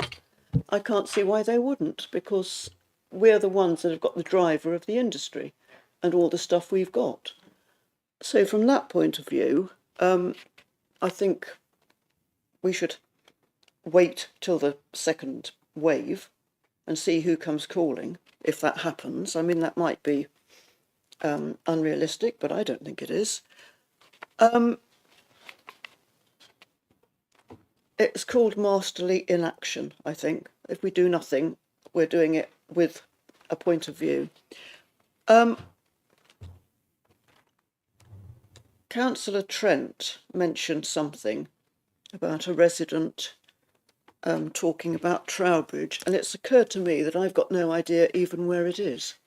So that's as much as I know about Wessex, whereas I do know about the other area, and I think most of our residents would. But on the idea of Councillor Broadhead with the referendum, I'd have to be convinced that that would be binding on us, because surely it's the council that needs to make a decision. The referendum would have to be, surely, I thought they were usually one question. I'm looking at Councillor Broadhead. I'm so sorry, Chairman, I should be looking at you. But what would the question be? Do you want Wessex, or do you want Hampshire, or do you want nothing? So it would be... What should the question be? Sorry? Sorry. Well, anyway, I'm not totally in favour of the referendum, and would it be binding anyway? If we all thought, well, actually, we like Wessex, and then the residents said, no, we want Hampshire, well, I don't think that's a good outcome. So not particularly, I can't go with the referendum idea. We did have something like that in Christchurch, I think 84%, but never mind. But, sorry, Graham, what? Right. Anyway, no. So, yeah. I mean, I think I'm making a mess of this argument in the sense that I have no idea what is the best route. I really have no idea, and I think that's sad, because I think, as I say, Wessex, I don't see it as being part of our. I don't see it as being any good for us. Equally, Hampshire. There are so many problems with going into Hampshire that I don't know how we're going to do that. So basically, I really didn't need to speak at all, did I? It's just to say to everybody, I really don't know which way to go.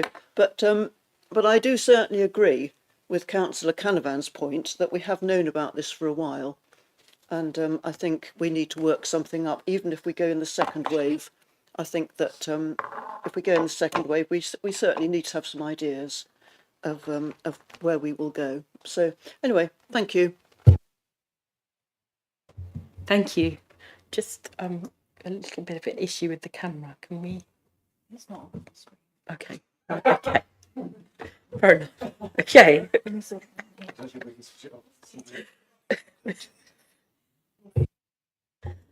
So while they're sorting that out, I do actually have a question.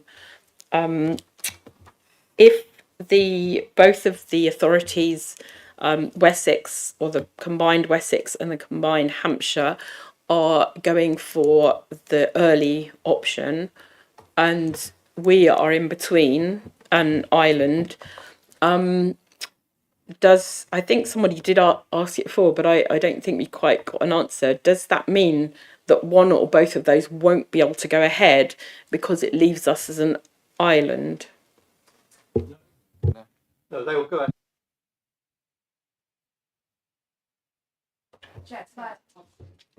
Go ahead.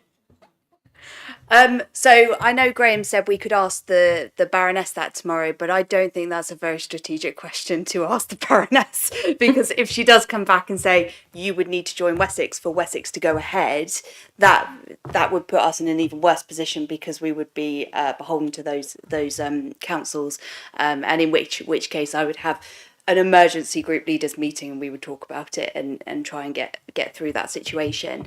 From my point of my understanding though is that no, they are able to proceed as they are because they meet the various tick boxes that they need to qualify for devolution.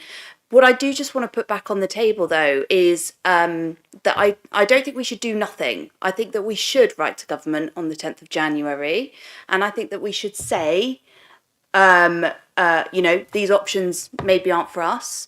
And in fact, we would much rather see something much larger across the region, or something that is on the BCP footprint. Sorry, I said right on the 10th. I think that would be an option to write to them after a full council meeting to discuss these options. So those would be our options at a full council meeting. Right to affirm our position or look at other options, east, west, or do nothing. Because I do think that doing nothing, I think we've got a lot to sell in our area, and actually if there is a consensus to tell government that and tell them what we've got and why we match a lot of those metro cities, it's just our population that isn't quite high enough. However, our assets are there, we have such an amazing area that there is plenty there. And if the government want to boil it down to population, they're going to have a problem with devolution, not just in our area, but everywhere else, because that's just not how economies work geographically. So I would be quite happy to potentially look at that kind of option, which is to say, these options aren't for us, but something else may be.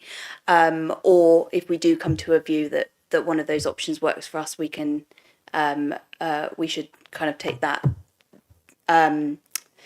opportunity to see if we can tag on to Wessex or Hampshire if the political will is there. Thank you. Okay, I think I'd just like to say that I feel that what's likely to happen here is if we really want to go in with Hampshire rather than Wessex, we will need to fight for it because you saw the barriers that were written down that Graham put out. If we want to do it, we will need to make it really clear to government and say, this is what we want to do. We definitely want to do this.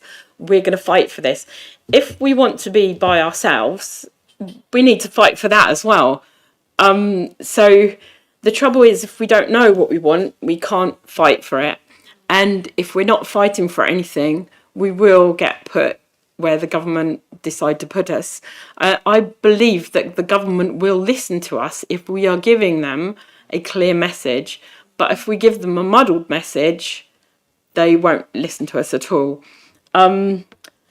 It would be my preference to be able to give them at least an indication of a clear message by the 10th. But if we really can't do that, then going through the stages that we need to get that clear message, the sooner the better, really. I mean, does it really need to come to cabinet, or could it just go to full council? Could we just? We can talk about it at cabinet, but it kind of feels like we want to go with a consensus across the whole council. There are differing views from lots of differing areas, and I think that maybe if we could schedule an emergency one in for maybe not 7 days time, but maybe 8 days time, then there is a lot more opportunity there to have this discussion in a shorter time frame. So I'm all for that. I think it would be good to discuss this in the chamber and come to a view. And if we can do that sooner, I think that's better. So if we, I think that might work a bit better. Graham. Thanks. Yeah, administratively, we could arrange an emergency council meeting. It's probably a procedure in our constitution that, subject to consultation with the chair of the council, with the leader, the officers, there's bound to be a process for doing that. We would have to give 7 days notice or 5 clear working days notice, because that's the way it works. So we could do that and put a short paper together listing some of the options and have that debate. My worry is that many councillors won't be available for a short notice meeting because they are time consuming and difficult, and you need to make different arrangements. And of course, you can only vote if you're in the building, so it would have to be those that can attend physically that would have a vote. We could do that. We don't need to go to cabinet, so we can go straight to that if that would be the preference. I have to say, I'm not sure you're going to get a clear. You might get a majority. I don't know if you get a clear view, but that's that I think is the root of the problem. I think, as you summarised, there is not a clear solution. I think most people were happy when we said BCP alone, because that is identifiable and maps to our area. It is much more difficult if you have to go one side or the other. Councillor Beasley. Thank you, Chairman. As you'll recall, earlier in this meeting, I seconded Councillor Broadhead's proposals, but I've got a few questions I'd like to ask, and then I've got a few things I'd like to say, because I've listened very carefully to what has been said this evening. And one of the things that isn't clear to me, and presumably therefore not clear to everybody else, is what happens, what is the process around phase 2? Because if we're looking to that being the only viable option, I don't understand what the difference is between phase 1 and phase 2, given there are only 2 options on the table. And I'd like clarification about that first before I say anything else. And I'm wondering whether actually all that does is just push it off because it's convenient so to do, and actually doesn't get us anywhere. So could I hear that first, please, Chair? Good. Can I just ask clarification? By phase 2, do you mean not phase 1 priority programme, phase 2 everything else? Well, if it's not phase 1, what happens other than government imposition? So from my reading the white paper and conversations with MHCLG, that is entirely unclear. What is being asked for from the leader, as I put from meeting with MHCLG, an indication from the leader that they're minded to move towards a May 26 mayoral election for a strategic authority for their area. That's what's being requested. If you don't do that, then there is nothing in the white paper that says what the next process will be. And I've not heard anything from MHCLG other than you won't be part of the priority programme. So to be part of the priority programme, need an indication by the 10th of January. Full stop is what I've seen and heard. So I'm afraid I can't help.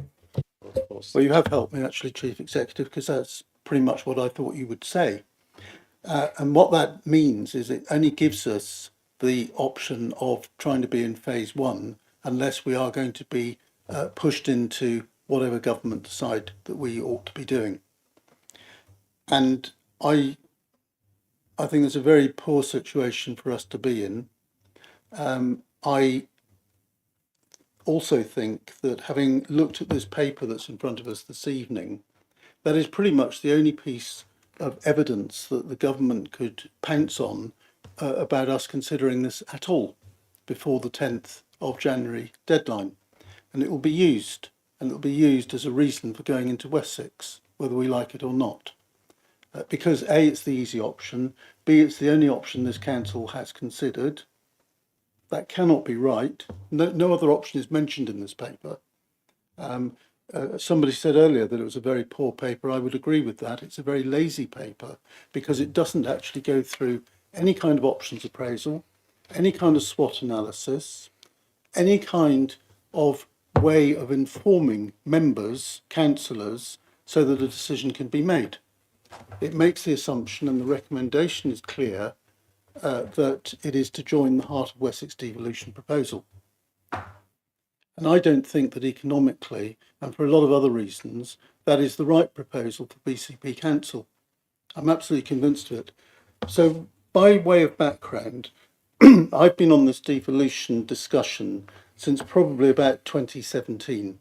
Not the same discussion, not the same set of proposals, and under a different government, acknowledging all of that. But I've been involved in that up to the point of BCP Council's formation and which options we wanted to pursue at that time. We've had plenty of time to think about this. We've worked through the local enterprise partnership process, which was the conduit between the council and business, which is just about to be brought to an end. And one of the proposals in there was definitely around the Central South proposal. But I see nothing about that in this paper.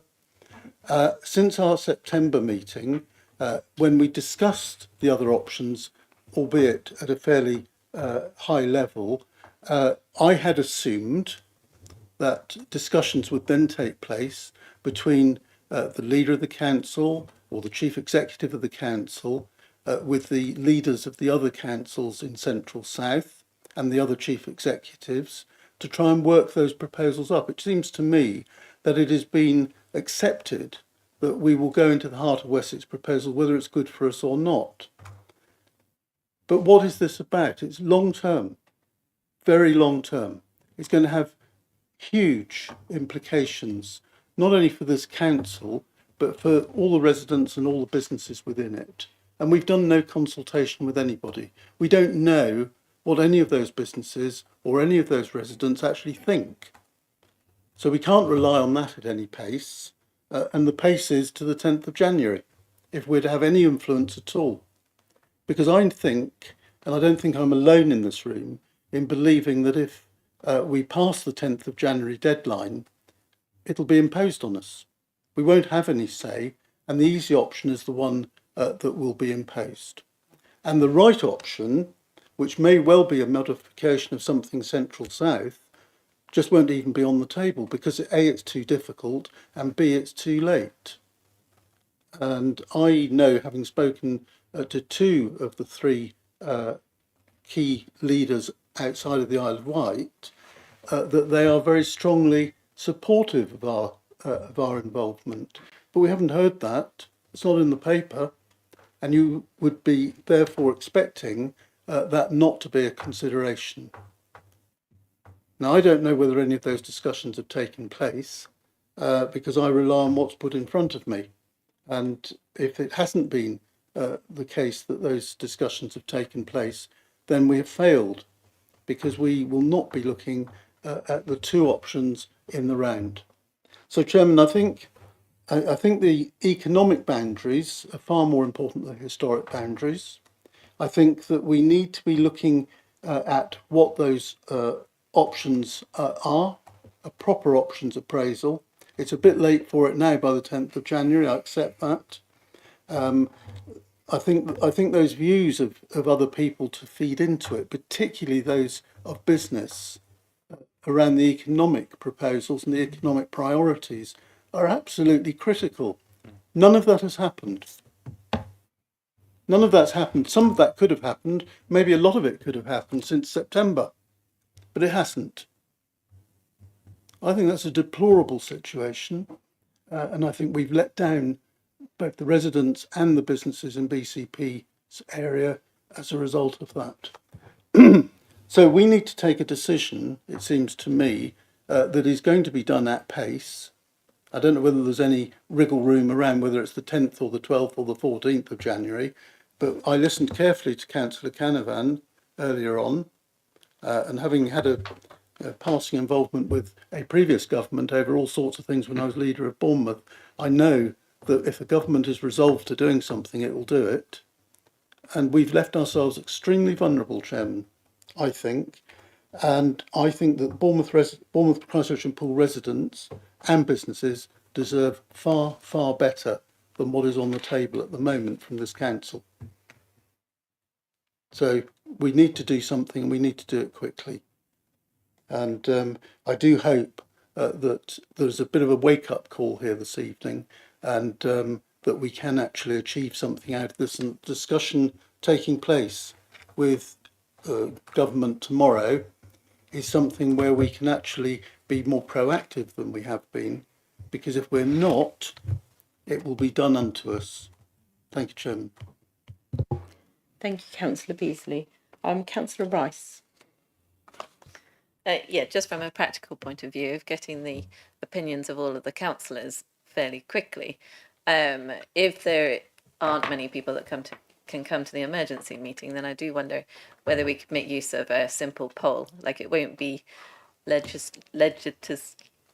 wouldn't be legally binding in any way or recordable, but at least you would have a fairer idea as to everybody's thoughts in terms of the councillor representation, because it is very difficult to get everybody in the room at the same time and be able to have a conversation about this. I think I would be concerned about the debate element. I think people should be able to talk about it and listen to the debate, because that's where the decision making happens rather than being polled. I would much rather, maybe the government at some point might offer councils the ability to attend remotely and things like that. I don't know. But at the moment, that doesn't exist. And I think that we have signed up to a democratic principle, which is you have to be in a room to vote. You have to be present, you listen to the debate, and you make a decision based on that. So as much as I would love to be able to use other tools and other ways of doing it, I think we do need to be democratically accountable to our residents, and it does need to go through the process that we have set out in legislation. Thank you. Did you want to come in, Graham? Thank you, Chair. If I could just in response to Councillor Beasley's comments, many of those conversations have taken place. We've discussed with many of the chief executives. It was very clear from about 18 months ago, I think, that South Central was not a viable option, that Hampshire were firmly against it and had persuaded both Southampton and Portsmouth that it was not in their interests. I've repeated those conversations over the last couple of weeks with the chief executives. They've been very clear. They are signed up to the Pan-Hampshire deal, which they emphasise to me, as does the Chief Executive of Hampshire County Council. They are not closing the door for BCP to join. However, it's the Pan-Hampshire, Hampshire and Solent is the phrase that they're using, which is Southampton, Portsmouth, Hampshire and the Isle of Wight. That's the phrase they're using. That's what I've been told by the Chief Executive. So they're saying that deals like the Central South are not on the table from their point of view, if that's helpful. Thank you. Chairman, can I come back on that, please? Yes, Councillor Beasley.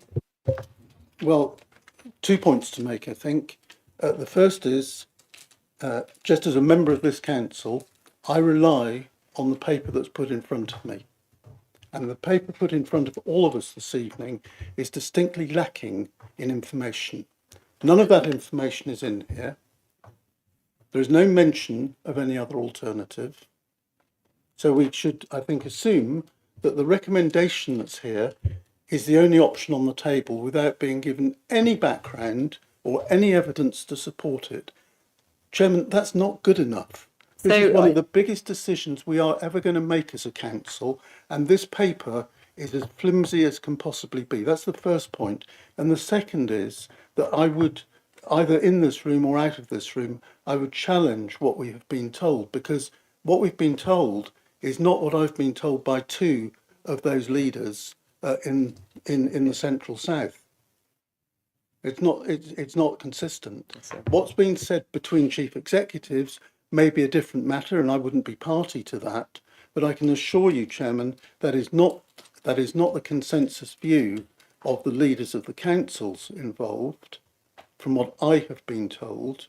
And if that is true, then we need to know whether it is just because it's too difficult to do it, or because MHCLG officials have said it's too difficult, or have said it's not the preferable route, and everybody is falling into line. We've seen it happen before, and I suspect very strongly that there is pressure being exerted which doesn't reflect the complete and true situation. And that troubles me over such a big decision. So I think that it would be helpful to take those comments and recognise that if we do have a full council or any other meeting on this, that we require a richer set of information in writing. Yes. Thank you, and I recognise a lot of what Councillor Beasley has raised, and just wanted to give him my assurance that I have raised what I think is a serious governance issue in BCP Council with the Chief Executive and the Monitoring Officer, and have asked for an investigation into basically what you're seeing before you, which I am awaiting, and if it's not satisfactory, then I'll be referring it to Audit and Governance. Thank you. Thank you. Thank you. Okay, so Councillor Waters. So I just wanted to sum up, because there's been lots of long conversations about this. So it sounds like Heart of Wessex will be the default, as it's easier. Doing nothing is tantamount to joining Heart of Wessex. Doing nothing includes having a referendum and having a full council meeting that's after the 10th of January. A referendum is kind of pointless unless we want to use it politically. It's not binding. The government will make the decision irrespective of what the results are of that referendum. And delaying it means that we join Heart of Wessex. So we either choose to join Hampshire within the next 4 days, or we join Heart of Wessex by default. It's been mentioned that the council deserves better options. It seems like our neighbours in the contiguous area have already made up their minds. There is no, unless someone can change my mind, there is no corridor between the Heart of Wessex and the Pan Hampshire deal. No mile-long stretch that allows us to break away and form another contiguous area. So we do have to make a decision in the next 4 days unless it gets foisted upon us. Basically, it's what we've come to at the end of this discussion.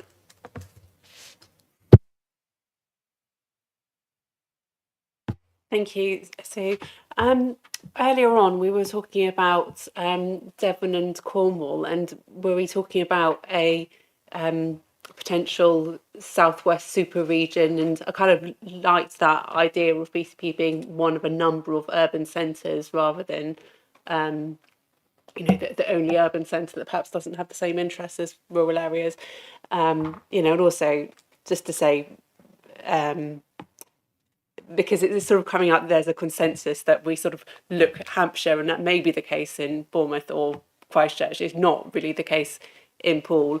That's not like an economic argument or anything like that, but in terms of identity, we are Dorset facing, I would say. So just to remind us again to be sensitive to that. So yeah, I mean, we've gone from talking about the Southwest region as one of the options to then talking about Wessex or Pan Hampshire, and I'm not sure why we lost that along the way. Is that still an option that we're working up? And if so, can Phil's motion be amended to include it? And is it even possible to include that option in a paper that we're talking about doing a council meeting in 8 days' time? Is this feasible? Go ahead. So I think like this is where I have a little bit of sympathy with the Labour government, in that they have this vision, but they need to get all these areas to play ball to realise their vision. And Cornwall and Devon are two of the most tricky places in the UK to find a cohesive way forward in terms of devolution with. And so what ends up happening is it depends on basically the jigsaw coming together. So if Cornwall and Devon don't meet in the middle and find consensus, then Devon would then be on its own with Somerset on the other side.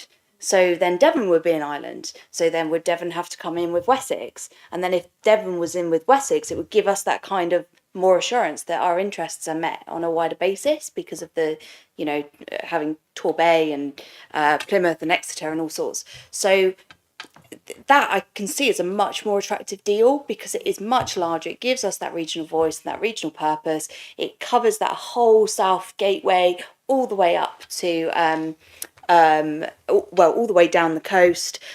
We have a lot more shared issues on that footprint. The problem though is if Devon and Cornwall can find some sort of resolution, then that leaves Devon out of it, in which case Wessex becomes the option. So much depends on what's happening across the country. I think that everyone will put in their what they have been working towards. However, I think there will be caveats, and I think there will be preferences, and I think there will be all sorts, because it is just such an unrealistic ask of local authorities everywhere to make these decisions when there isn't room. Especially, you know, let's recognise some of these councils have two parties. Some of them some councils in the country only have one party. Our council has 8 different parties. We're a complex council. We're made up of an alliance. It is essential that we have a democratic process, because we don't have a majority in the same way that other leaders do, which is why I'm not comfortable flexing that power to go and make a decision, because I don't feel that that is the way that our residents voted for governance to be done in our local area. So what's really much more important is that we get this process right, and that we get the discussion, the debate done properly as an open and transparent council, before we rush into something which actually isn't going to benefit the residents in the same way that another option might do, because there's still more to come in this. I mean, 4 days, it's a long time. It is literally, it's a very long time. A lot has happened in the last 4 days, and a lot will happen in the next 4 days. So I will try and keep everyone updated as well on as things progressed, and if there are any other options coming forward. But I think it's prudent for us to get something in the diary, even if it's just the word devolution, and then as we work towards that date, get more information together for councillors, and then we can come and discuss it in a much more democratic and open forum. Thank you. Supplementary, can I just ask, Phil, would you be willing to amend your motion to make it just any options that are available at the time of the debate? Chair, if I could, the first part includes, I was very clear to say, all available options. So if by that time that new bigger region was an option, I think it's covered. The second one, if I'm really honest, Councillor, the reason that I put those two was to make sure that we didn't just get an evidence-based piece of work on one. But if there was consensus for the pros and cons of devolution arrangements with all deals, I have a sneaky suspicion that what's going to happen in the next 24 hours will lead us to a situation of one or t'other, frankly. But I'm happy to play around with that.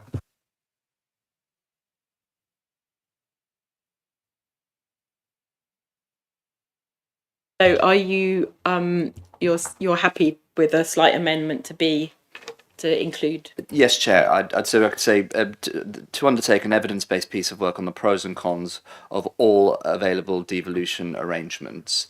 The caveat I would make on the record would be, I'd be deeply disappointed if that piece of work came back and says, here's all the pros and cons of one. But I think we've made that pretty clear. Thank you. Okay, thank you. Okay, Councillor Goodall. Thank you, Chair. According to what I've read, and this is really a question, I suppose, is the Secretary of State will have the power to individual local authorities as foundation strategy authorities. I believe that it's in the paper that was sent through. So I'm really asking A, whether that's so, and B, if it is, aren't we in a position that possibly we can become a foundation strategy authority, subject to the power of the Secretary of State, and then we could be in a position perhaps to look further into what needs to be done. The other thing was that I just think we've not looked at the Southwest.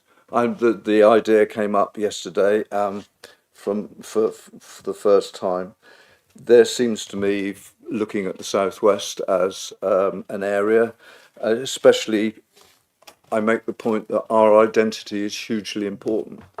And I think that if we automatically decide to go east or even north, we will be so unpopular, whichever party we're in, we won't see the next elections. But not that that matters particularly, because this is not a party political situation. But I think we ought to take the benefit of the fact that there are huge benefits of our coastal resources, both our fishing industry, tourism, where people come through to Dorset, Devon and Cornwall. I would just like to make the point that and some of you have heard this already, went to a musical in Truro, which the musical was based on Fisherman's Friends. And in the musical, there is a signpost saying that they have to go through Devon in order to get to London. And being in with a Cornish audience, the whole of the Cornish audience booed as soon as Devon was mentioned. So I am really surprised that Cornwall is not marching on London already. I also think that if we're in a situation in the future, one of the things we haven't really covered, because possibly it's in advance too far in the future, but is this issue of budgets, because Cornwall has lost huge amounts of money from the European Community due to their money's gone. I also think there is an issue with the transportation and both road and rail in Dorset, where you cannot get a direct railway line to Exeter from Bournemouth, which is absolutely ridiculous. And I just think we ought to be looking very seriously at the Southwest as a super community, because it includes us. Thomas Hardy referred to Cornwall as Lower Wessex, BCP as South Wessex, Dorset as South Wessex, Somerset as Outer Wessex, and I think Somerset could possibly go and join the West Country, and then Devon is Lower Wessex. But just for reference. But thank you very much. Councillor Salmon. Thank you, Chair. The big question in my head, Councillor Walters kind of summed it up quite well, I thought. Big question in my head is if we've got to do it, if we've got to say something by the 10th, we haven't got time for anything. We haven't time to have a wider conversation with councillors or any other kind of debate of any kind. So, because we're talking about having a meeting next week, but isn't that just too late? Don't you as leader have to do something by Friday? Otherwise we've missed a deadline. It doesn't matter what we do after that. That's the bit I'm just really struggling with understanding that.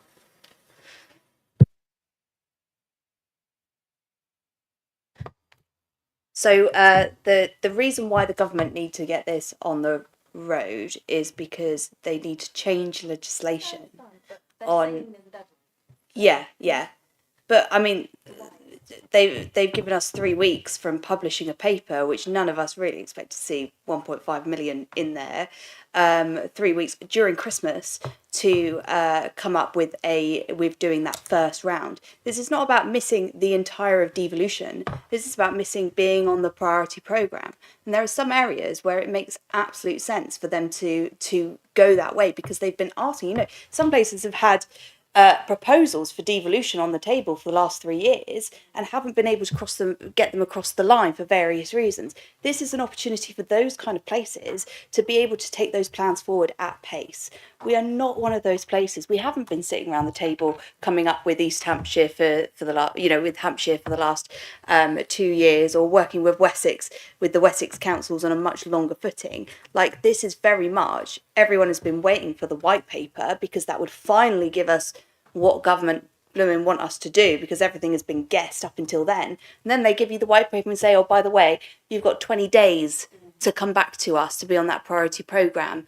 What democratic process can take place in 20 days? And like I said, if we were a majority council, if we had all one party and we could discuss these things behind closed doors, maybe that's a route that someone might want to take. But for me, I don't think that it is the way that BCP Council operates. And I don't think we should be pulled into something just because the Labour government is holding it over our heads and threatening to tell us what to do.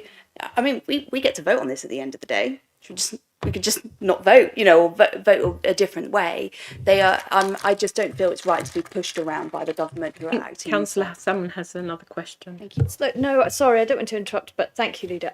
But I totally appreciate that you're in between a rock and a hard place here. It doesn't feel, and I completely sympathise with this. This is not okay what's happened here. It's ridiculous.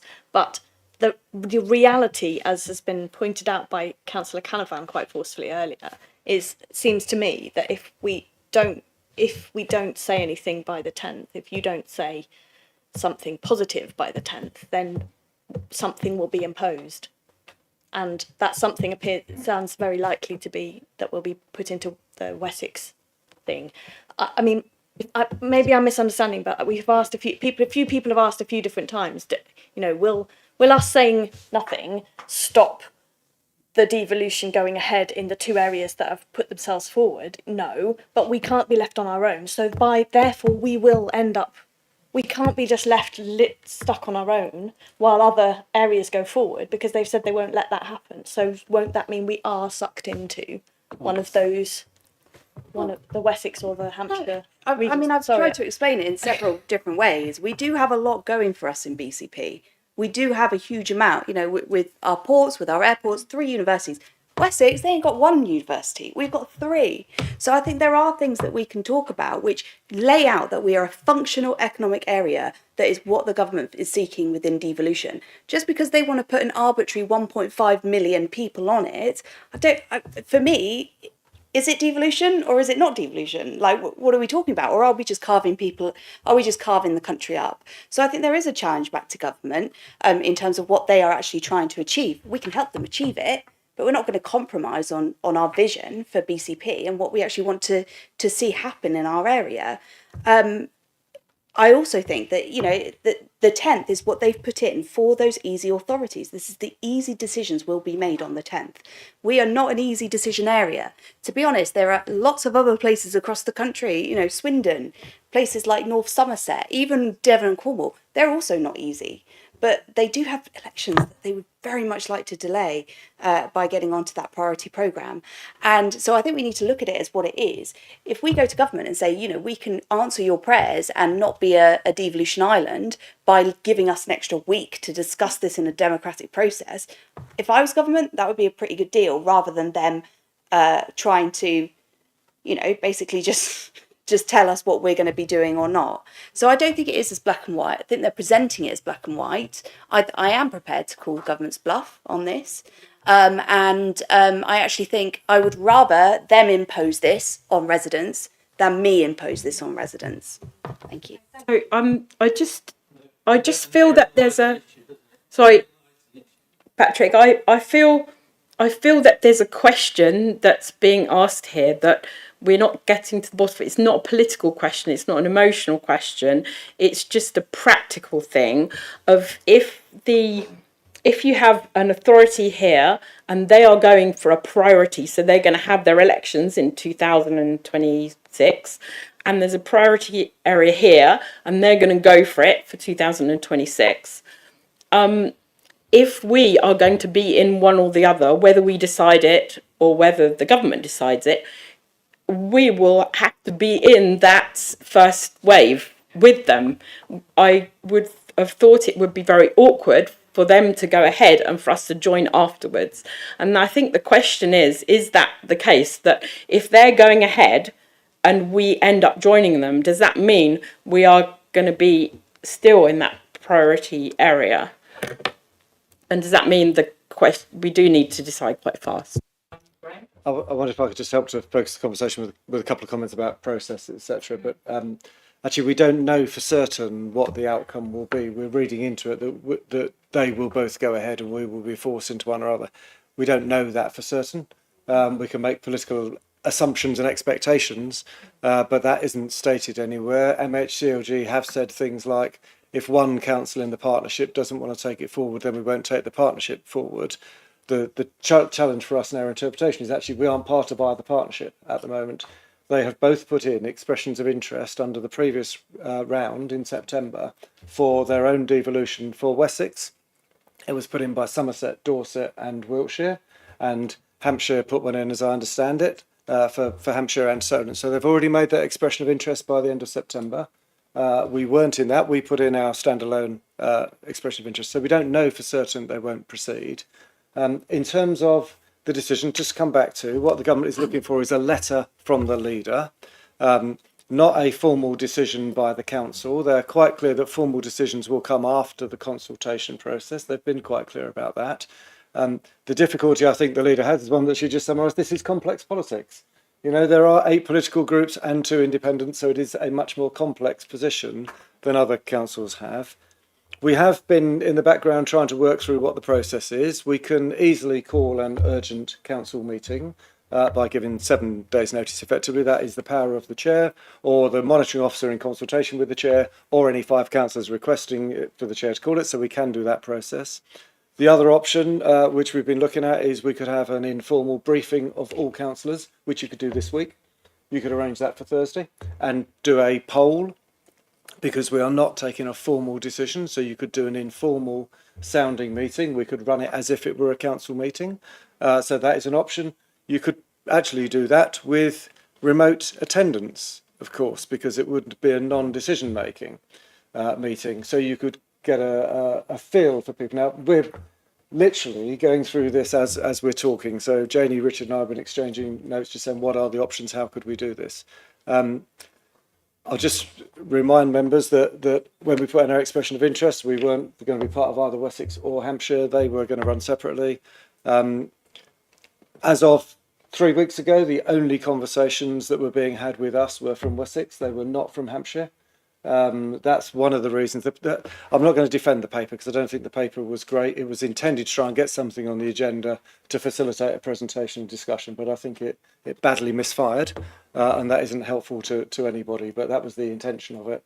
But notwithstanding that, we're in the position where Wessex have been talking with us for some months, not actively engaged. They've prepared their deal without us in there. All their statistics are without us, and that's where I get the statistic that their largest urban conurbation is Taunton with a population of 61,674. And that's the problem that I think the leader has referred to as the rurality of the Wessex deal, which is a great phrase for it.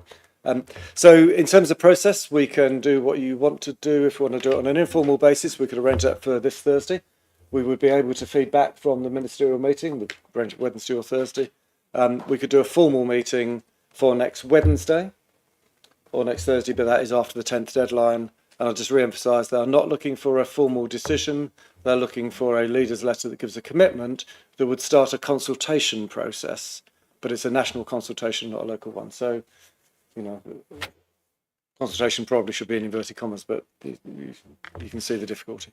I just thought that might be helpful in terms of trying to get towards the conclusion. That is very helpful, and I wonder if Councillor Broadhead might want to consider whether he wishes it definitely to be a full council meeting, or whether a briefing, if we could have it before the 10th, would be adequate for the motion.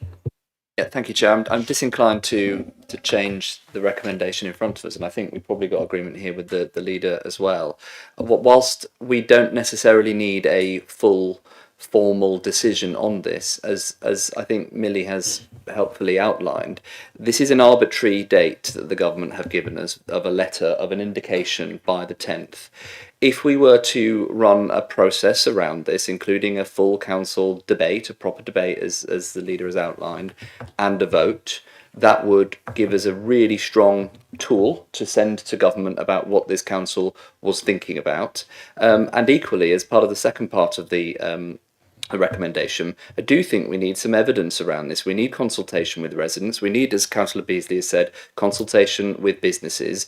We heard from the Chief Exec earlier on that many health partners would favour looking west. Actually, that's not a conversation that some of others have had with the health partners who are doing more with the east. But equally, I think you might have a different conversation with other partners such as fire, etc., etc. way too complicated, I think, to be having a quick briefing on Thursday and then going, well, that's our job done. I do think, as we've heard loud and clear from Councillor Canavan and others, that there is a very, very strong possibility here that the government is minded to agree to both of our neighbours' proposals to be in that first phase, and therefore not having any opinion on this is extremely risky. I would rather us do a proper process and have a late submission with evidence, with consultation with the public, with consultation with councillors, than do something very, very quick to fit government's very, very impossible deadline. So, again, just to agree with the leader on this, this is a fast-moving situation. Things can and will change quickly. This will not go smoothly, I can guarantee you. So the idea that the government is going to agree all of the next stage of the process, particularly on that priority programme, based on what happens on Friday alone, is nonsensical. What we haven't talked about this evening is the views of our local MPs. And I know from speaking to Councillor Canavan and others that a number of our local MPs have very, very firm views on this. A number of those MPs are part of the government as well, so they will be influential in that. But the bigger point of MPs, as the last government will tell you, is that quite often the government comes with some fantastic plans. If their own MPs aren't happy, they will change those plans as well. So I do think we have a little bit of time to try and do this slightly properly, and therefore I'm disinclined to go with the suggestion that let's just get something in the diary in 24 hours just so that we can make government happy. Thank you. Councillor Rice. I just wanted to clarify something else that you mentioned in terms of the other councils are needing to submit something by the 10th of January because they've got elections earlier than us. So a lot of people don't realise that, I mean, members of the public don't realise that different places have elections on different years. And so for me, that logically suggests that the government would be willing to give us an extra week because we haven't got that same deadline as other areas.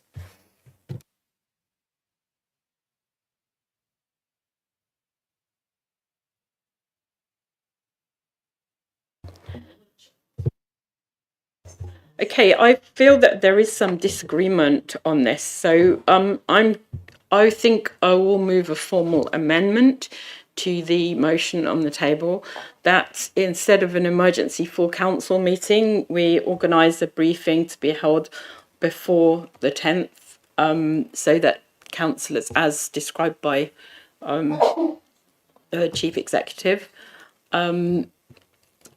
I'm not saying by this that we shouldn't be having a full council meeting, but what I am saying is that I think that we shouldn't be taking the risk of not getting what we want.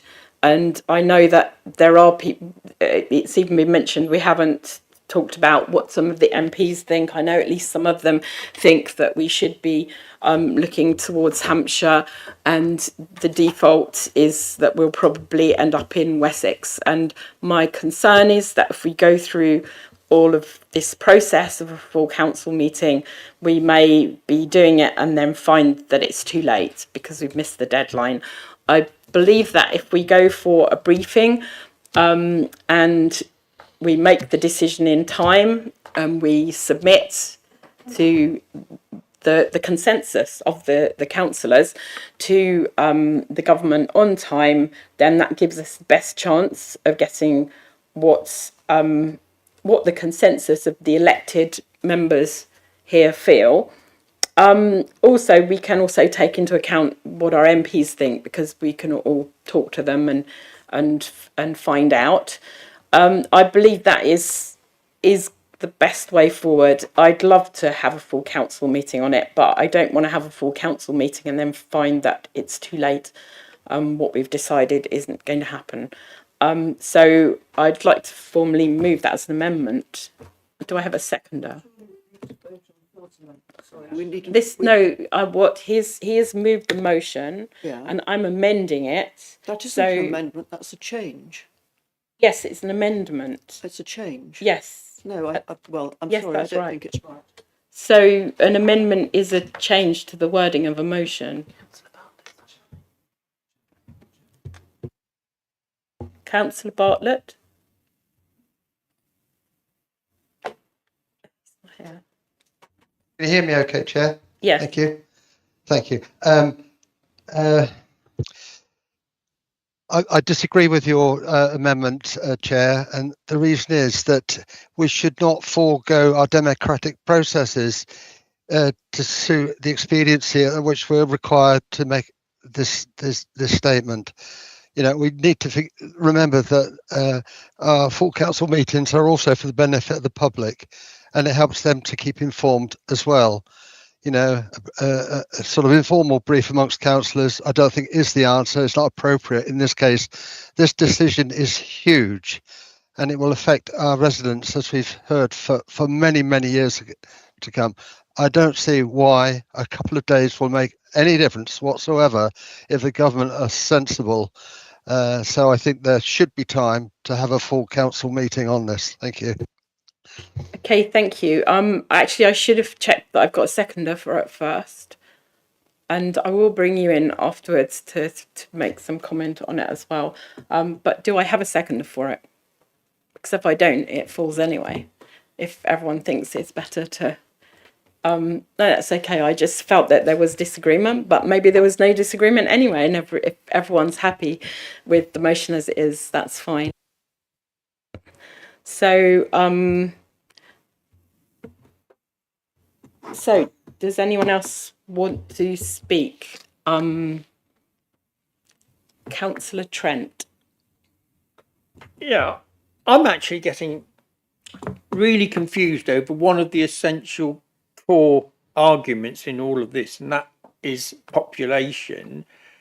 Because I'm not convinced that, you know, we've heard about Devon and Cornwall coming up with something. I'm not convinced that there are 1.5 million people in Devon and Cornwall. I don't think they would meet that population criteria. I think the heart of Wessex without BCP, I don't think would meet that population criteria.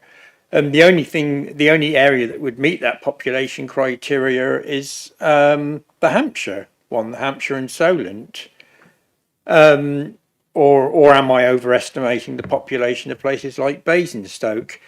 So we've actually got a situation that they need BCP to make up the population quotient, and really, if they are sticking firmly to that, I would have thought the Southwest regional thing would be the only way to go. The only other way you would achieve it, and even that's marginal, is the Central South Coast idea. But that is at the margins. That doesn't quite make the 1.5 million from what I gather the populations are of Portsmouth and Southampton. But you know, so I'm kind of thinking, are we worrying about certain things being accepted that won't be accepted? In some ways, we actually need almost like, you know, little blocks of saying this has got that population, that's got that population. I think Graham can answer your question. Yeah. Thank you, Chair. Devon has a population of 1.2 million, including Plymouth and Torbay. Cornwall has a population of about 550 odd thousand, I think. So they do go over the 1.5 million collectively. Wessex, I think, sorry, I do have Wessex in front of me here. Heart of Wessex total population without BCP is estimated at 1.483933, so 1.5 in rounding. And then BCP would add 400,000 to wherever it were to go. Hampshire, I understand, including the Isle of Wight, the whole of Hampshire County and Southampton, Portsmouth, I think is very close to 2 million. So those areas do either just about hit or exceed populations. Actually, it would be quite useful to have some of that information in the report when we do it, for assuming that we end up having a full council meeting with a report. Those sort of figures would be really helpful to have. Thank you. So if there's no one else who wishes to speak, we could go to the vote on the Councillor. Yes. I forgot who I was then as well, Chair. So don't worry, it's been quite a long evening. But I just wanted to say very briefly, I think it's been a quite a valuable debate this evening. We are not in a perfect world, as I think we all agree, and I think we've all heard loud and clear our utter dismay with government for putting us in this position. But what I'm hearing from a lot of colleagues is that it is absolutely impossible for us to make a refined decision on this by Friday. And I think that's an absolutely acceptable position for us to take. You've heard from the leader that she's got a meeting with government tomorrow, and in putting forward and summing up for these recommendations, I would say, wouldn't it be useful for the leader to be able to go into that meeting tomorrow and said, we've had a big discussion about this, we've got full agreement that we've got a full council meeting in planned, we've also got full agreement that we want to seek the views of the public and businesses, and we also want to do a piece of evidence-based work on this. So it's all very well, and we've heard loud and clear from Councillor Canavan earlier on, well, you kind of voted for this government, this is what you're going to get, but we are a powerful entity as well, and we are quite a big prize to be won by somebody, I suppose. So I do think all of the points in there are stand even after the debate. Just one kind of final point, which is on the referendum bit. Councillor Dedman earlier on says, I've got no idea of the best route, and I think a lot of us might be in that position. But all the more reason why we should at least look at how to ask the public what they think. And all I've said in that is that we will explore a public referendum. I'd be very much in favour, and I think there's many ways that you can do this quickly. And again, back to my point earlier on, I don't think this is going to be a smooth ride for government either. If as part of that, we got a really clear steer from the public as part of that evidence-based programme, that's going to be quite hard for government to ignore, particularly if they are, as I sense that they are probably inclined to do, with two neighbouring proposals both wanted to be in that first phase. My inclination is that they are inclined to go with those and put us one place or the other. Well, all the more reason why we should be doing our damnedest to ensure that we are in the place where we want to be rather than the quickest place. And I hope that these proposals help to facilitate that. Thank you. So that was the summing up. So I'm not sure if there was something if it's something you really need to say. Okay, so let's go to the vote. All those in favour of the proposal? Anyone against? No, that was unanimous. One abstention. Sorry, I didn't notice that. Okay, one abstention. Thank you. Okay, so our next item on the agenda is the work plan. I'm